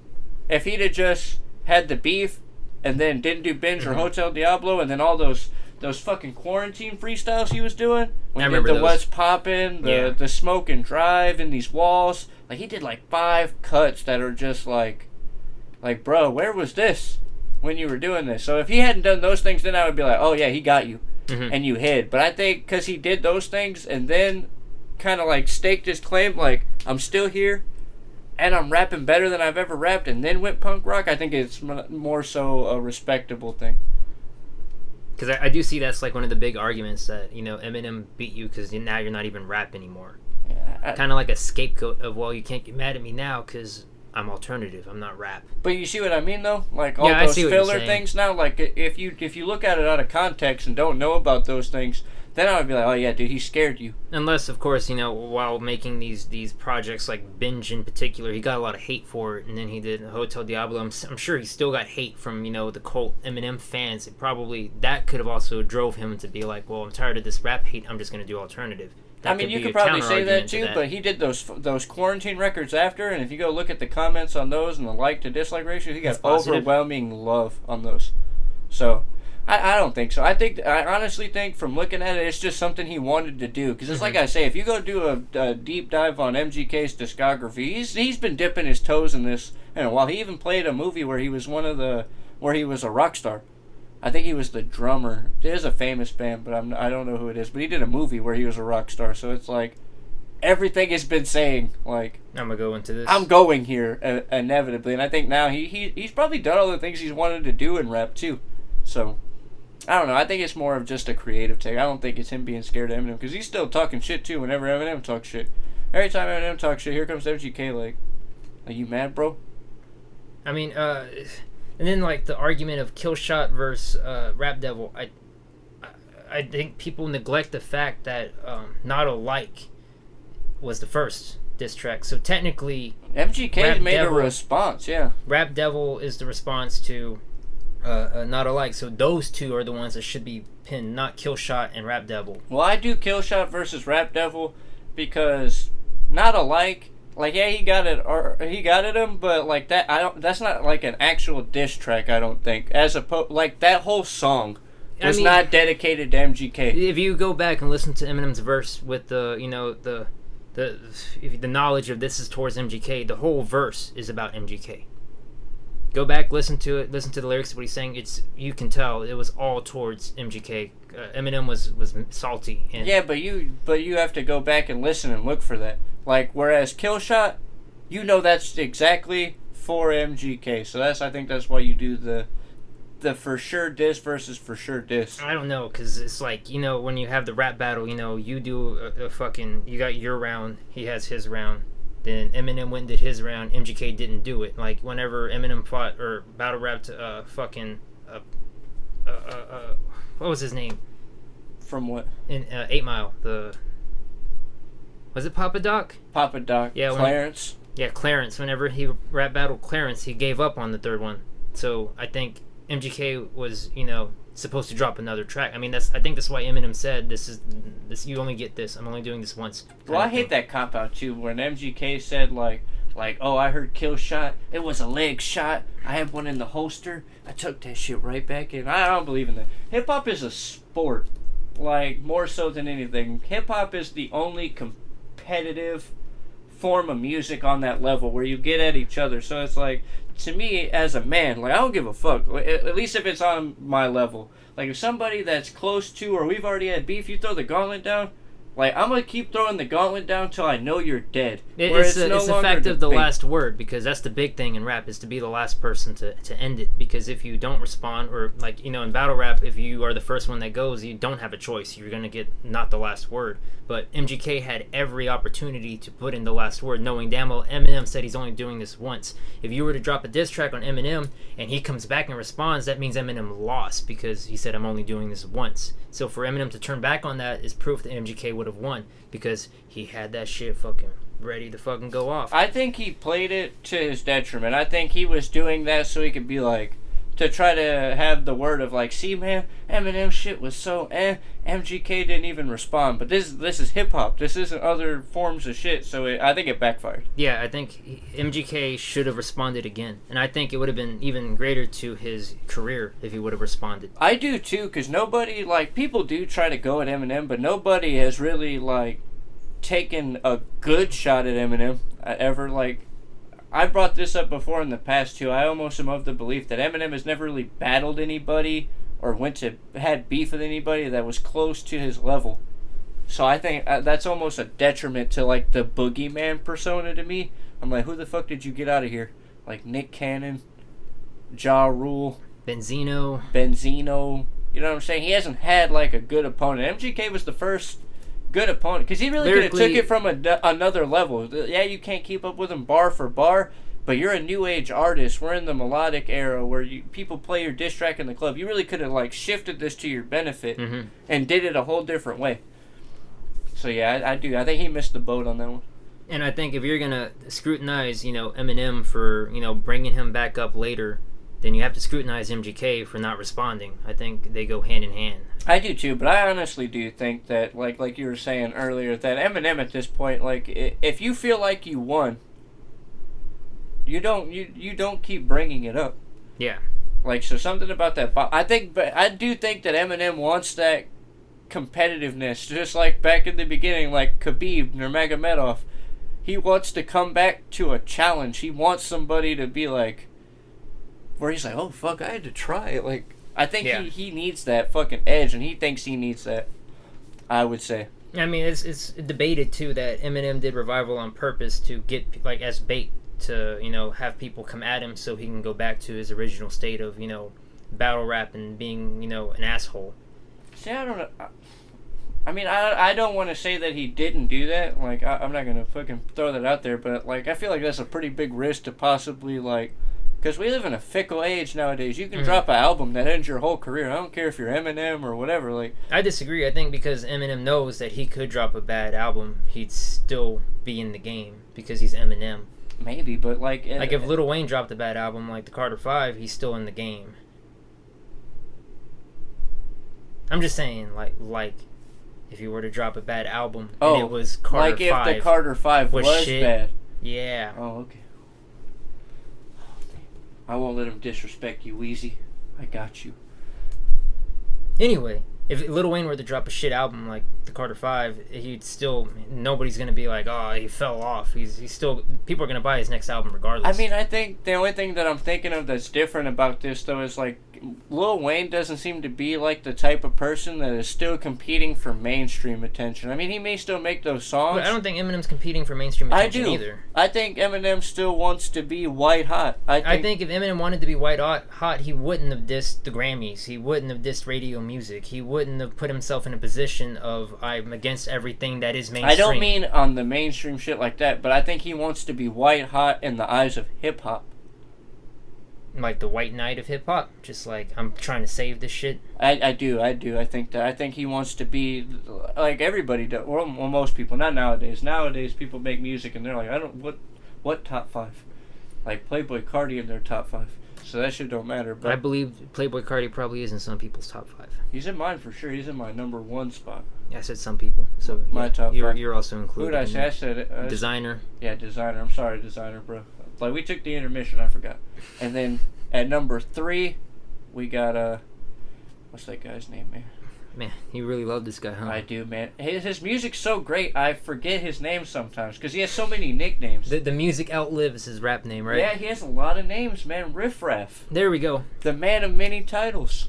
Yeah, the man with the main goal. What?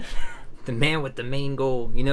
My main goal was to blow up and then act like I don't know nobody. Yeah, Riff Raff. Riff Raff's number 3. We're going to get to 4 and 5 as we oh, yeah, this is a progression type thing. Yeah, we're going to get there. We're going to get there. But, yeah, I think MGK was probably the most likely to, I wouldn't say, destroy Eminem, but he was the most lyrically inclined person to set foot in that ring. And man, bruh, I wanted Joe Budden to come out of retirement and diss Eminem. I honestly think that would have been great for the culture. Only Joe, I honestly think Joe Budden said this, and at first I took this point. I'm like, oh, he's just being cocky, like. But no, he said the thing that got him in his beef against Drake is that he was too ready and went too hard at Drake. You've heard them Drake diss tracks. I have. Mm-hmm. Like, if anybody lyric for lyric deserved that, like, I'm gonna make a mountain out of you moment, it was Joe Budden, dude. It really was. So why do you think he didn't? Well, he did some shit I really don't like, because Joe Budden said verbatim, if Eminem makes a whole diss song about me, I will come out of retirement. And Eminem never did. But I mean, why would you do that? Well, I think that goes back to the competitiveness. Like, if I have 2 opponents here, for me, as a lyricist, I could either beef with MGK, or I could beef with Joe Budden. When it comes to, like, a lyricist standpoint, I want Joe Budden. Because that's somebody who's going to get at me with lyrics, and that's going to take me... Like, I have to try now. I feel like if you're at Eminem, like, and you're gonna go lyrics, like, that's your bread and butter. Mm-hmm. Those are your combos. You're not going to have to try that hard for MGK, which he didn't. Killshot's a great diss, but I wouldn't even put Killshot in the top 5 disses of all time. All he did was just take everything MGK said and... He pulled an 8 Mile. And retorted. He just flipped it. Like, he did good about it. It's good shit. Like, as long as I'm shady, you're going to have to live in my shadow. Like, that's good, but, like, you can put that top 5 disses of all time? I don't even know if that's a top 5 Eminem diss of all time. I don't know. I love Killshot. I go back to it. It has mega replay value I compared do to too. all of the other diss tracks. The other diss tracks don't really have replay value from Eminem. I think Bully does. Back then it did. Now it still it's does. hard. I still listen to Bully. I still listen to Bully, and that's a leak too. That wasn't even like a. Because you got Bully, you got Nail in the Coffin, you got Haley's Revenge, you got Fuba, Kuba. You got what's the Cannabis one that he did? Cannabis. Was it Cannabis? Cannabis was good. You got the Warning. Remember When? Remember When? You remember the Warning? No. You don't remember? I'm kidding, Warning? bro. What? What else do we? The got? Warning is probably up there. But I'll go back to Killshot. Hold up, before I forget. Do you think Eminem fucked Mariah Carey? Yes.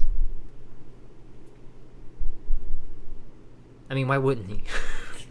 I'm just throwing that out there, man. I just wanted to see what you thought. For how salty he got, he had to have. Like, yeah, like when Eminem was dissing Mariah Carey, I'm like, oh, this is a crime of passion. Yeah, you could tell there was some salt. It went way beyond talk. Yeah, dude. Oh my god. Fucking memory lane, baby. But yeah, I think Killshot is up there on my list. I'm saying it's debatable. I'm not saying it isn't. I have to really go back and look, but I'm just saying, you know what I mean? As far as like, I think like Killshot was a more extensive writing song for Eminem with the cadences. Those cadences were like, just would you compare a insane. Killshot to an Ether? Oof, no. I mean, you can't bring Ether into this. That's cheating, bro. Would you compare Killshot to a Hit 'Em Up? Yeah, I compare it to Hit 'Em Up. Hit 'Em Up is more because I can argue Hit 'Em Up is probably the most iconic diss song. It's the most iconic, yeah. So like, but you know the popular consensus of iconic doesn't really spill into my opinion on what I think is iconic. I mean, that's fair too. Killshot is a technically sound song. I think the way he rides the beat, the cadences, the rhyme schemes, there's really like nothing wrong with it. The fact that it has to be criticized for, you know, all he did was just flip MGK shit is kind of like, well, you're forgetting the other picture of this. Well, I'm not putting that as a detriment. I'm saying as far as like diss track goes, where like he did, like most diss tracks, they're usually personal, so they have something on the other person. There's no like personal shit with or him there's or something MGK. like it. Like he didn't have to do that with this. That's what I'm saying. It's almost like it was easy. And it probably was for him. I mean, it took him a while to respond, but it could also come back down to, you know, the date with Swayze and. I was about to say that wasn't that far off from Rap Devil. What is that? Like a month or two? Yeah, but you would expect something sooner. Everybody was fucking waiting. I mean, I know, like, Bizarre came out saying that he's waiting for more replies so he can, you know, diss people all at once instead of individual tracks. Bizarre is number 4 in my top 5. There we go. Bizarre. That's bizarre, bro. Yeah, Bizarre for top 4. I would never want to get dissed by Bizarre, bro. Oh. We gotta put As Is on there, As bro. Is! As Is, man. Number 5.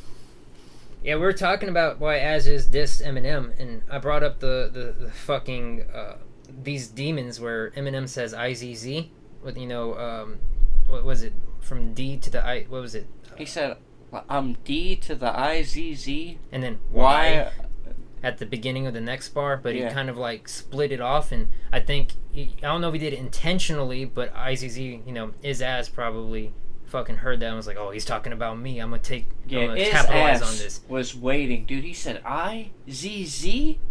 Like, that's man, me. What a weird way to get your name brought up. Like, and I think you can see how, because like a few bars after Eminem brings up, you know, ICP with the Disperse a Clown ICP, and in Is As's fucking diss track he brings up ICP, and I think that wasn't, you know, a coincidence. What'd you think about his No Life Shack diss?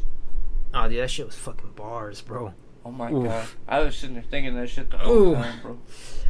Ooh. I can't even be funny about this either. Like, I have to be honest with you. I just listened to that diss track like an hour ago, and I already forgot. The only thing I remember is that fucking hook. That hook, boy.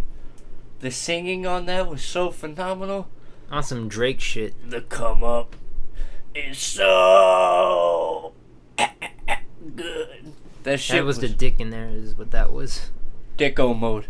No, everybody go check out Dicko mode. No, go check out As Is's new diss track. That shit is fucking FIR. That shit is flame. E. Just in case someone out there is named like Fur, FIR. Oh my god. Yeah, that's just bars though, for real. I know Shaq reacted to it. I think Knox Hill I don't know if he's gonna do another diss. He was talking about it. Well, Knox Hill said in the last one, I'm only doing this once. So as I said earlier, if I Knox hate Hill brings back another diss track, Knox Hill lost because he said he's only doing one. New law of hip hop. No more of the I'm only gonna do this once. No more. You can say I'm only gonna do this twice, but not once. Twice. Just don't say anything. Like, if you lead with "I'm only gonna do this once," I already care less about your diss track. I'm already like. It kind of seems like you feel like you already lost, so you're like, I'm just not gonna even listen to the next thing. Yeah, if your diss track is so good, you just only have to do it once. You don't have to tell me about it. I don't have to know. Like, I don't need that. Like. Yeah, I don't remember like on Who Shot You, Biggie going, I'm only gonna do this once. I'm only gonna do this once. Who shot you? Or Tupac or Nas. Yes. Please, with the only gonna do this once, just please. And Eminem already did it, so you're copying at that point. Yeah, like, don't wear your biases on your sleeves, people. Yeah, and it's like, now you pigeonholed yourself. Now if you come back because you felt like you won, you lost because you said you're only doing it once. Please don't diss us, Knox Hill. And if you do diss us, at least drop 2. Don't do it once. Yeah, because we will respond. More than once. More, sure. Yeah. We're gonna start this off with I'm doing this. I'm gonna definitely do this more than once. That's how I'm gonna lead. That's how you're gonna do it. Yeah. I hate that trope. I really do. That annoys me so bad. Like, I do. I think it lowers the expectation at that point. Like, so it's like I can already, like, by you telling me I'm only gonna do this once, I know there's no more beef after this. Yeah, and now I don't care. What do I have to look forward to after this? Like, cause like obviously his ass was not gonna respond with like bars for Knox Hill like that. But like if it was a higher grade opponent, you're like, I'm only gonna do this once. But what if they got on your ass though? Like what if his ass went and fucking got like Quentin to ghostwrite for him? Quentin Miller is overrated, bro. I'm so tired of hearing about Quentin Miller. You heard it here first. Kyle said Quentin Miller is overrated. Dude, like, oh my god, I don't want. We'll have to get into that for another time. Speaking of ghostwriters, you know the song, fucking, what was it called? The shooting, with Dr. Dre. Fuck. It's not called Fuck. That's a good song. No, you're thinking of Fack. Dude, I don't like Fack. I really don't. I don't even like it as a tongue-in-cheek song. Like, I really don't. I do. I was jamming that shit for quite a bit. I did when I was a kid. I'm not gonna lie. I grew out of Fact, though. Like, as an adult, I really can't just be, like, running around with my headphones in. Because sometimes, you know, you're singing, you're rapping and shit. And then you're like, you hear the lyrics, so you're mouthing them out loud and shit. I don't want to be the guy on my forklift talking about, man, there's a gerbil in my ass. Like, I just don't. Yeah, but that shit flowed, bro. I don't care. There's a certain... Just actually, because you can doesn't mean you should. Just because you can make the flow for a gerbil going up your ass sound good. I don't need that. I didn't need to know Biggie would suck her daddy's dick. I don't need we to didn't know need to know that. About gerbils up Guns there. blazing. So I think it's fucking... I'm pretty sure Eminem ghost wrote for Dr. Dre because Dr. Dre says like the king of debauchery. There's no way he uses that word like in... But people, when they rap, dude, people throw all types of words out there that they would not normally use. But that's like, what word did Dr. Dre use in the other feature with Eminem? I was about to say, what is that? I'm sitting there thinking of it. Look it up. Alright. Go to Genius. Do you remember what song it was that he was on? Was it, I think it's Forgot About Dre, right? No, not Forgot. It's on Eminem's album. Business? Is it Business? No. Dr. Dre and M. Let me look up the songs. Yeah, because he uses a word that you're like, Dr. Dre don't fucking use that word. Ever. Yeah. But that one I feel like was more blatant. But I don't know. Maybe it's because he already did the first one. So I was ready for debauchery. I already knew you were on some fuckery. Like, I think it was off Relapse. Man, random question. Is it Who Crack do a you Bottle? think ghostwrite better for Dr. Dre? Kendrick or Eminem? I'm gonna go with Kendrick on this one. I gotta give that to Kendrick because fucking Compton was hard as fuck. And it seems like when Eminem ghostwrites for Dr. Dre, he holds back. I mean, you see that in the Nas and Eminem leak with the Topless. Topless. Where Eminem wrote for Dr. Dre and he rapped Dr. Dre's part, I guess, so that way Dr. Dre can, practice and learn it. it did not hold to like Nas's standards or even Eminem standards. I mean, it makes Eminem look bad because Nas fucking ate him on that. Yeah, but like I feel like you wouldn't have looked at it like that had it came out like it was intended. I mean, if you're saying if Dr. Dre did it? Yeah, probably. You know what I'm saying? Because I no disrespect, but I don't think nobody like gets a Dr. Dre album and they'll be like, man, I wonder what he's rapping about on this. Like, I love a Dr. Dre feature because I like Dr. Dre's voice for rap, but it's not like a, like... people listen to Dr. Dre for really the production. Yeah, I'm not sitting there thinking, like, Dre's gonna wash Nas on a feature. Like... Can you imagine? If Dr. Dre washes Nas on a feature, I will eat $20. Just like the whole thing? The whole thing. Either a $20 bill or 20 singles. I don't care. I will eat it. Will you eat $20 worth of nickels? No. That could kill me. What do you get? What is that, like, lead poisoning? I don't know what's in nickels, man. I'm probably fucking nickel. retarded. Probably nickel. Nickel 9 to God. I agree with that. Indubitably. Yeah, there we go. That's the word. I never in my entire life heard somebody use the word indubitably. Indubitably, yeah. In conversation, just ever. Like, in, out of context, I've never heard it. Yeah, I can't see Dr. Dre fucking writing bars and like, indubitably. Yeah. Yeah, be like, you think this sounds good right here if I rhymed indubitably? And then and like, if he did too, you can imagine Dr. Dre's like, hey, what rhymes with indubitably? Because you know he ain't fucking coming up with it. Or a nano. Yeah, dude, you can rhyme. Well, like Lego with that. What rhymes with pariah? Who do you think Eminem was getting at when he said, what rhymes with pariah? Jessica Simpson. Sing the chorus. I'm sorry. Oh shit, I brought up fucking Content Cop song. It's called Otis McMusic.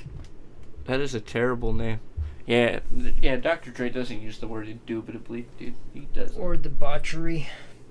Is that how it's pronounced? I thought it was debauchery. It's debauchery. Is it debauchery? Yeah, it is. Fucking Christ. Like, I can just imagine you in real life, too. Be like, man, this job fucking sucks, dude. They're on some debauchery over here. On some fucking debauchery. Oh my god, Doc. And I don't think Dr. Dre's dropping any Kennedy bars either. I don't see it. I dropped Kennedy bars. You did it first. I did it first. Remember when you were, young Kennedy? I still go by it. Remember when you are young Kennedy? Shameless plug.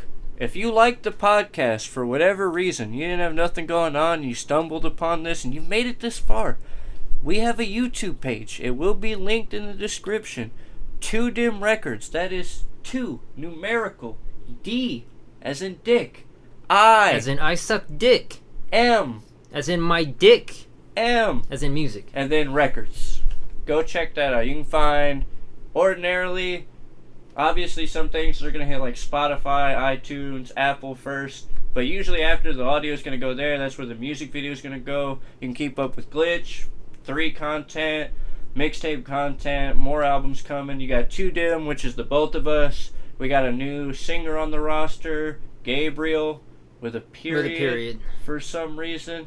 But super talented, really good singer. He's got a song on there, more coming from him. And then me, RTP, a.k.a. Fuckface. That's this guy.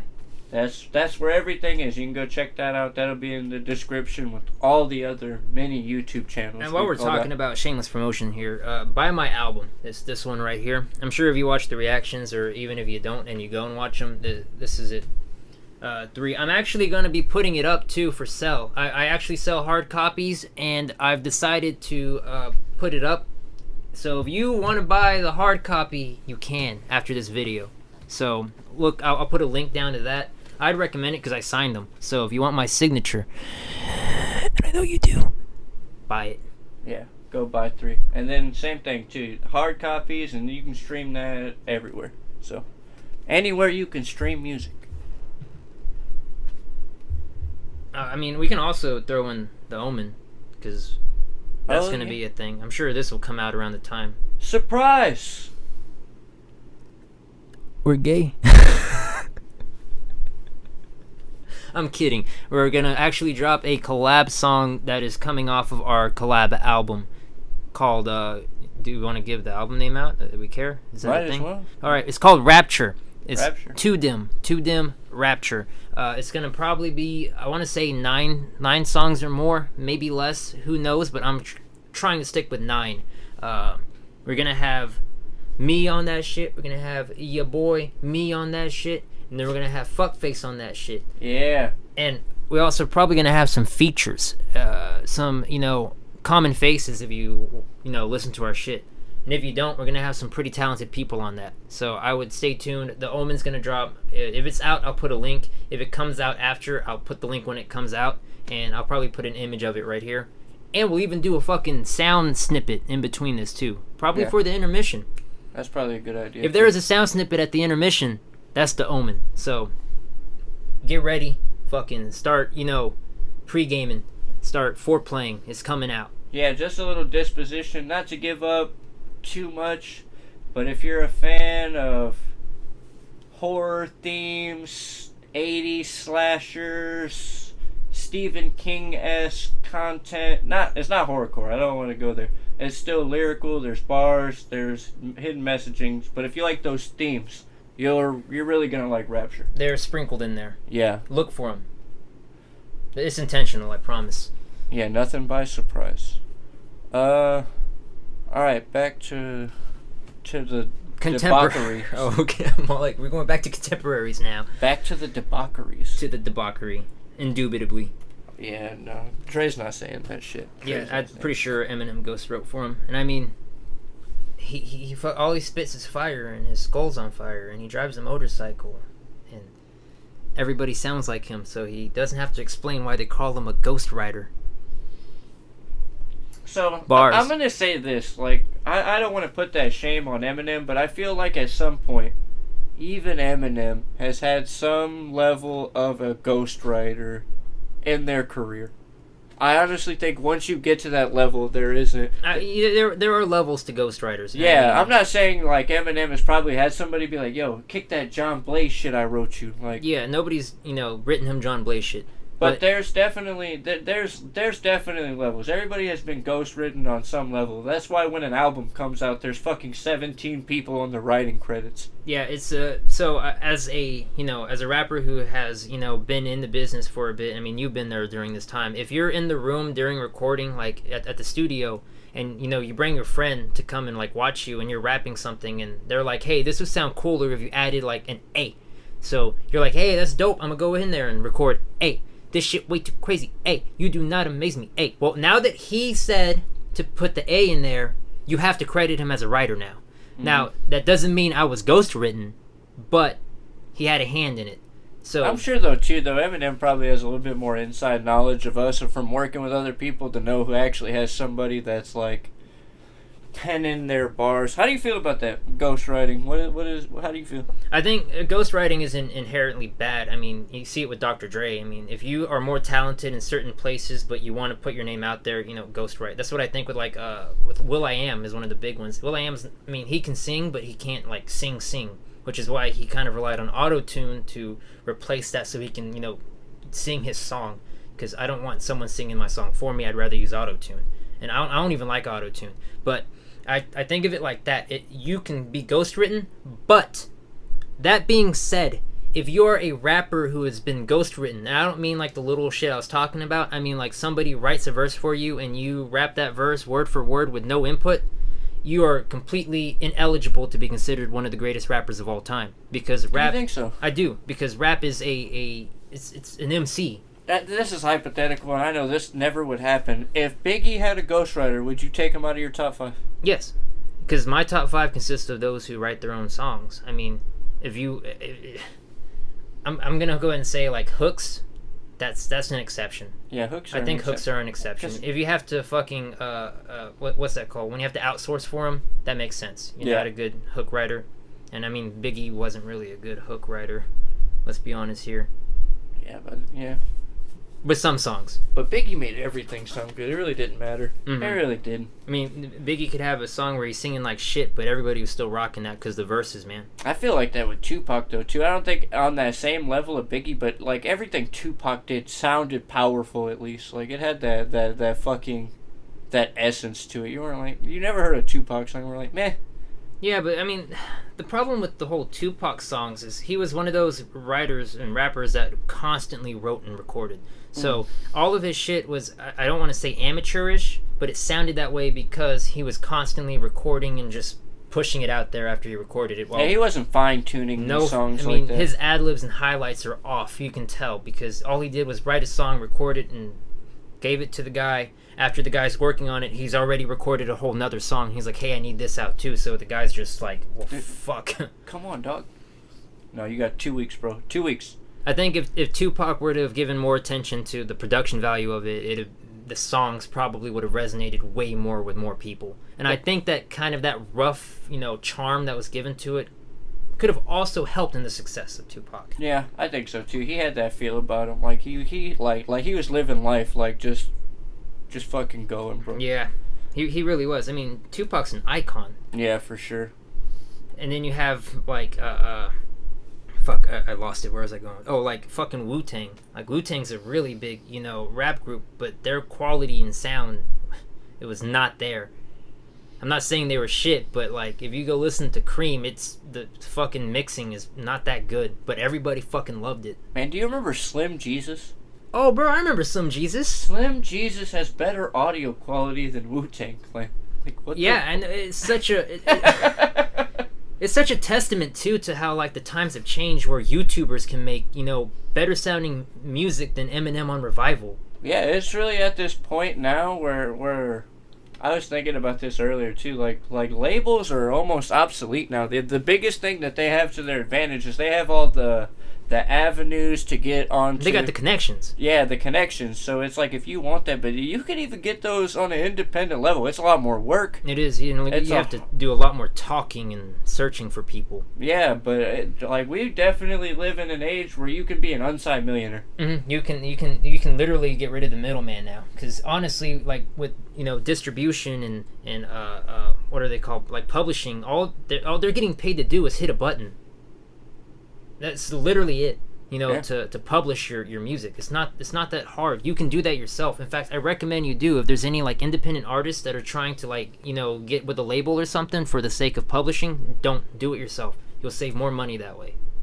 Yeah, you can do everything independently now. Like I started my career entirely as a half-baked freestyle rapper, to which now I'm at the point I write full songs. I'm even on the production side of things now. Learned how to edit. Same thing with Vic. Like, you could literally do everything on your own. Like, you really don't. It's not, like, I heard Royce say this when he was talking to, I'm fairly sure it was Joe Budden, where he's like, yeah, I'm not the fucking best beat maker in the world. I'm not Kanye, but I can make the right beat. And that's really all you need to do. And then when you start making money, you can outsource and go buy all the beats you want to, but at this point, you really can just... You could really be self-made. This is really a DIY generation as far as music goes. It's not just music. It goes to different genres like animation. We got people on YouTube that make fucking grade A movie-like animation, or people I only making think you cinematic can't DIY theaters. that because I'm a shit artist. I'm like, man, I'm not going nowhere, bro. Yeah, but there are people that can do it. We definitely, we are on the cutting edge of a lot of shit. It's just persistence and time. Yeah, and then a whole bunch of software is just open to the public now. Things that weren't, available or readily available, like look at Photoshop Unread. Or not Unread, my bad. I misspoke. Look at Unreal. You can make whole fucking video games without knowing how to code. Yeah, and with Unity, what they do in The Mandalorian, it's all on Unity. All the settings and shit is rendered on Unity. Yeah, see? I know, too, it would, if y'all remember Dreams, the thing that came out on PlayStation. The video game of making video games? Where they were in Dreams, and then they were remaking the captured shots from the PS5 demo that came out when they were in the desert. Do you remember that? When they were first showing the, camera for the PS5 and 4K and shit? They redid it in Dreams on fucking PS4. Really? Yeah. Wow. So, fucking 2021, bro. Not that we're out to fucking inspire everybody, man, but like hopefully that helps somebody out, man. Not that we've made it to that level yet, but like we're in so many different avenues and always feel like we're on the cusp. So like if you needed that fucking like kick in the ass of like man, I really can do that shit myself. I hope you take that and really go do something with it if you're talented. And if you're not talented, you still got all these avenues to where you can find out what it is you're talented in. And if you don't have to be talented, if you're passionate, you can get the skill. Yeah, there's plenty of things now that I have the skill for, but I'm not inherently talented at it. And same thing goes for Victor. It's just, man, like everything is always like, it's what you choose to do. I was watching this guy, he does all those like half political raps on Facebook. I can't think of his name, so I can't link him, but like he does all these points, and he brought up a quote that somebody said that if you judge a fish by its ability to climb a tree, it'll always grow up thinking it's stupid. So you just gotta find that fucking thing that you got, man, and chase that shit to the hill, man. It's like, shit, if you never chase it, you were right, you were never gonna make it. If you chase it and it doesn't work out after that, at least you can be like, man, I really did. I tried my fucking thing, and you might find you like something else entirely. Maybe even like find yourself, because that happens. Hell yeah, I found myself in music. Same with Vic. I don't know where the hell I'd be if I'd never decided to do that. Probably driving a forklift or fucking running a floor in Saddle Creek. Oh no, I wouldn't have made it, dog. If I didn't have music, I wouldn't have made it. Because I had to do the music first. Oh, I guess, yeah. Yeah, I've been fucked, dude. I did coke. I'd have been in college. I was never going to college. I'll be honest, dude, I probably still wouldn't be in college. My brain goes everywhere. I have that same fucking problem. Like, today I probably want to be an architect, and then tomorrow I want to be a game designer. And man, I really want to know. If somebody does comment, I want to know this. I have this habit bad, where like if I watch a movie or like a sport, and I like, man, I got an Xbox, bro. If I'm watching a basketball game, I'm like, fuck this, dude. I don't care who wins now. I want to go dunk myself. Like everything I see, I'm like, oh, I could do that. Like shit, I'm gonna go be a samurai for now. Like I got this shit. That's like me in music. Whenever I like, one of my biggest inspirations is like 21 Pilots. Like when I hear a 21 Pilots song, for some reason I'm all like, I need a rap. What am I doing? And it's like, usually it's the non-rappers that make me want to rap. And I mean, so like when I listen to Lil Wayne, that's one of the big ones. When I'm hearing all these punchlines, I'm inspired to go down and write down some fucking hard-ass punchlines. I'm like, fuck the song, I'm gonna go do my own. Fuck this I shit. get like that too. Like I have the bad habit of that at work, man. I'm like, man, I just want to go home. I have a whole studio there. But I do also have this thing too, where at work I'm inspired to write, and then when I get home, it's gone. Like it happens at work, and I honestly feel like if I do blow up and make it big, I'm still gonna be working, because I'll be at work like, man, I really want to write, and then fucking walk out. And like, who taped this car? Oh, it's Glytch over there. Top 5 Glytch? Yeah. I heard him on the radio the other day. What's he fucking doing here? I need inspiration. Y'all get on my nerves. Suck my dick. I just love taping, bro. I'm really good, man. Like, for some context, I tape cars at Carvana. I prep them to get painted. Yeah, that's what I do. I wreck forklifts for a living. It don't matter what you do. If you have talent and you have passion, do it. Don't be, there's a word. Don't be discouraged because you work a normal job. Never think that. Or caught up in this internet shit. Like people are gonna talk shit, bro. That's just You could be the greatest person of all. You could be Superman saving lives, and people be like, "Yeah, well, you did it wrong." Yeah. Like, man, Superman looks cool. Like, who wears red boots? Yeah, what the fuck? Who wears their underwear over their fucking pants? Like, what kind of hero is that? Like, he just saved that old lady. Yeah, but he could have been faster though. Like, come on. Yeah, dude. He's Superman. There's haters everywhere. Don't get discouraged by that shit. All right, I think at this point we can probably stamp it. Yeah, this is we went through quite a bit. So to recap, talked about the fight. We talked about Eminem. We talked about fucking Jake Paul, Logan Paul. Talked about my top 5. We covered that. Yeah, who are your top 5? Let's recap this again. Man, we had Designer there at number 2. All right, 2. We had Playboy Cardi at number 1. Number 1. We had Riff Raff at number 3. Yeah. Man, We had As Is Ass at number 5. Who did I say was 4, man? I don't know. We can fucking put it's just Slim Jesus there. Slim Jesus is 6. It really is. Slim Jesus is 6. Who did I say? Riff Raff. As Is. Oh, Bizarre. Oh, Bizarre. Sorry, we forgot about you, Bizarre. Won't happen again. My bad, Tom. You just inspire me so much that I'd be forgetting. We covered that. Yeah, we covered a lot of ground. I'm sure further episodes from this, they'll be more uniformed. They'll be more concise. This is our first shot at trying to do this. So, feel free. If you got hater comments, leave those. If you got positive comments, leave those. If there's something you'd like to hear covered to see if we know about it, or hear us talk about shit we don't know about, comment. And then the same thing, you've heard this spiel before, but it is true. Like, all the liking, sharing, we don't have a fucking Patreon or nothing. We don't need money. Just views would be good. Lots of them. And share it. I mean, we're probably not going to get many views on this, but if you think that we are, if you think we are deserving of more views, then like it, comment, and share it, because that adds to the algorithm. All right, cool.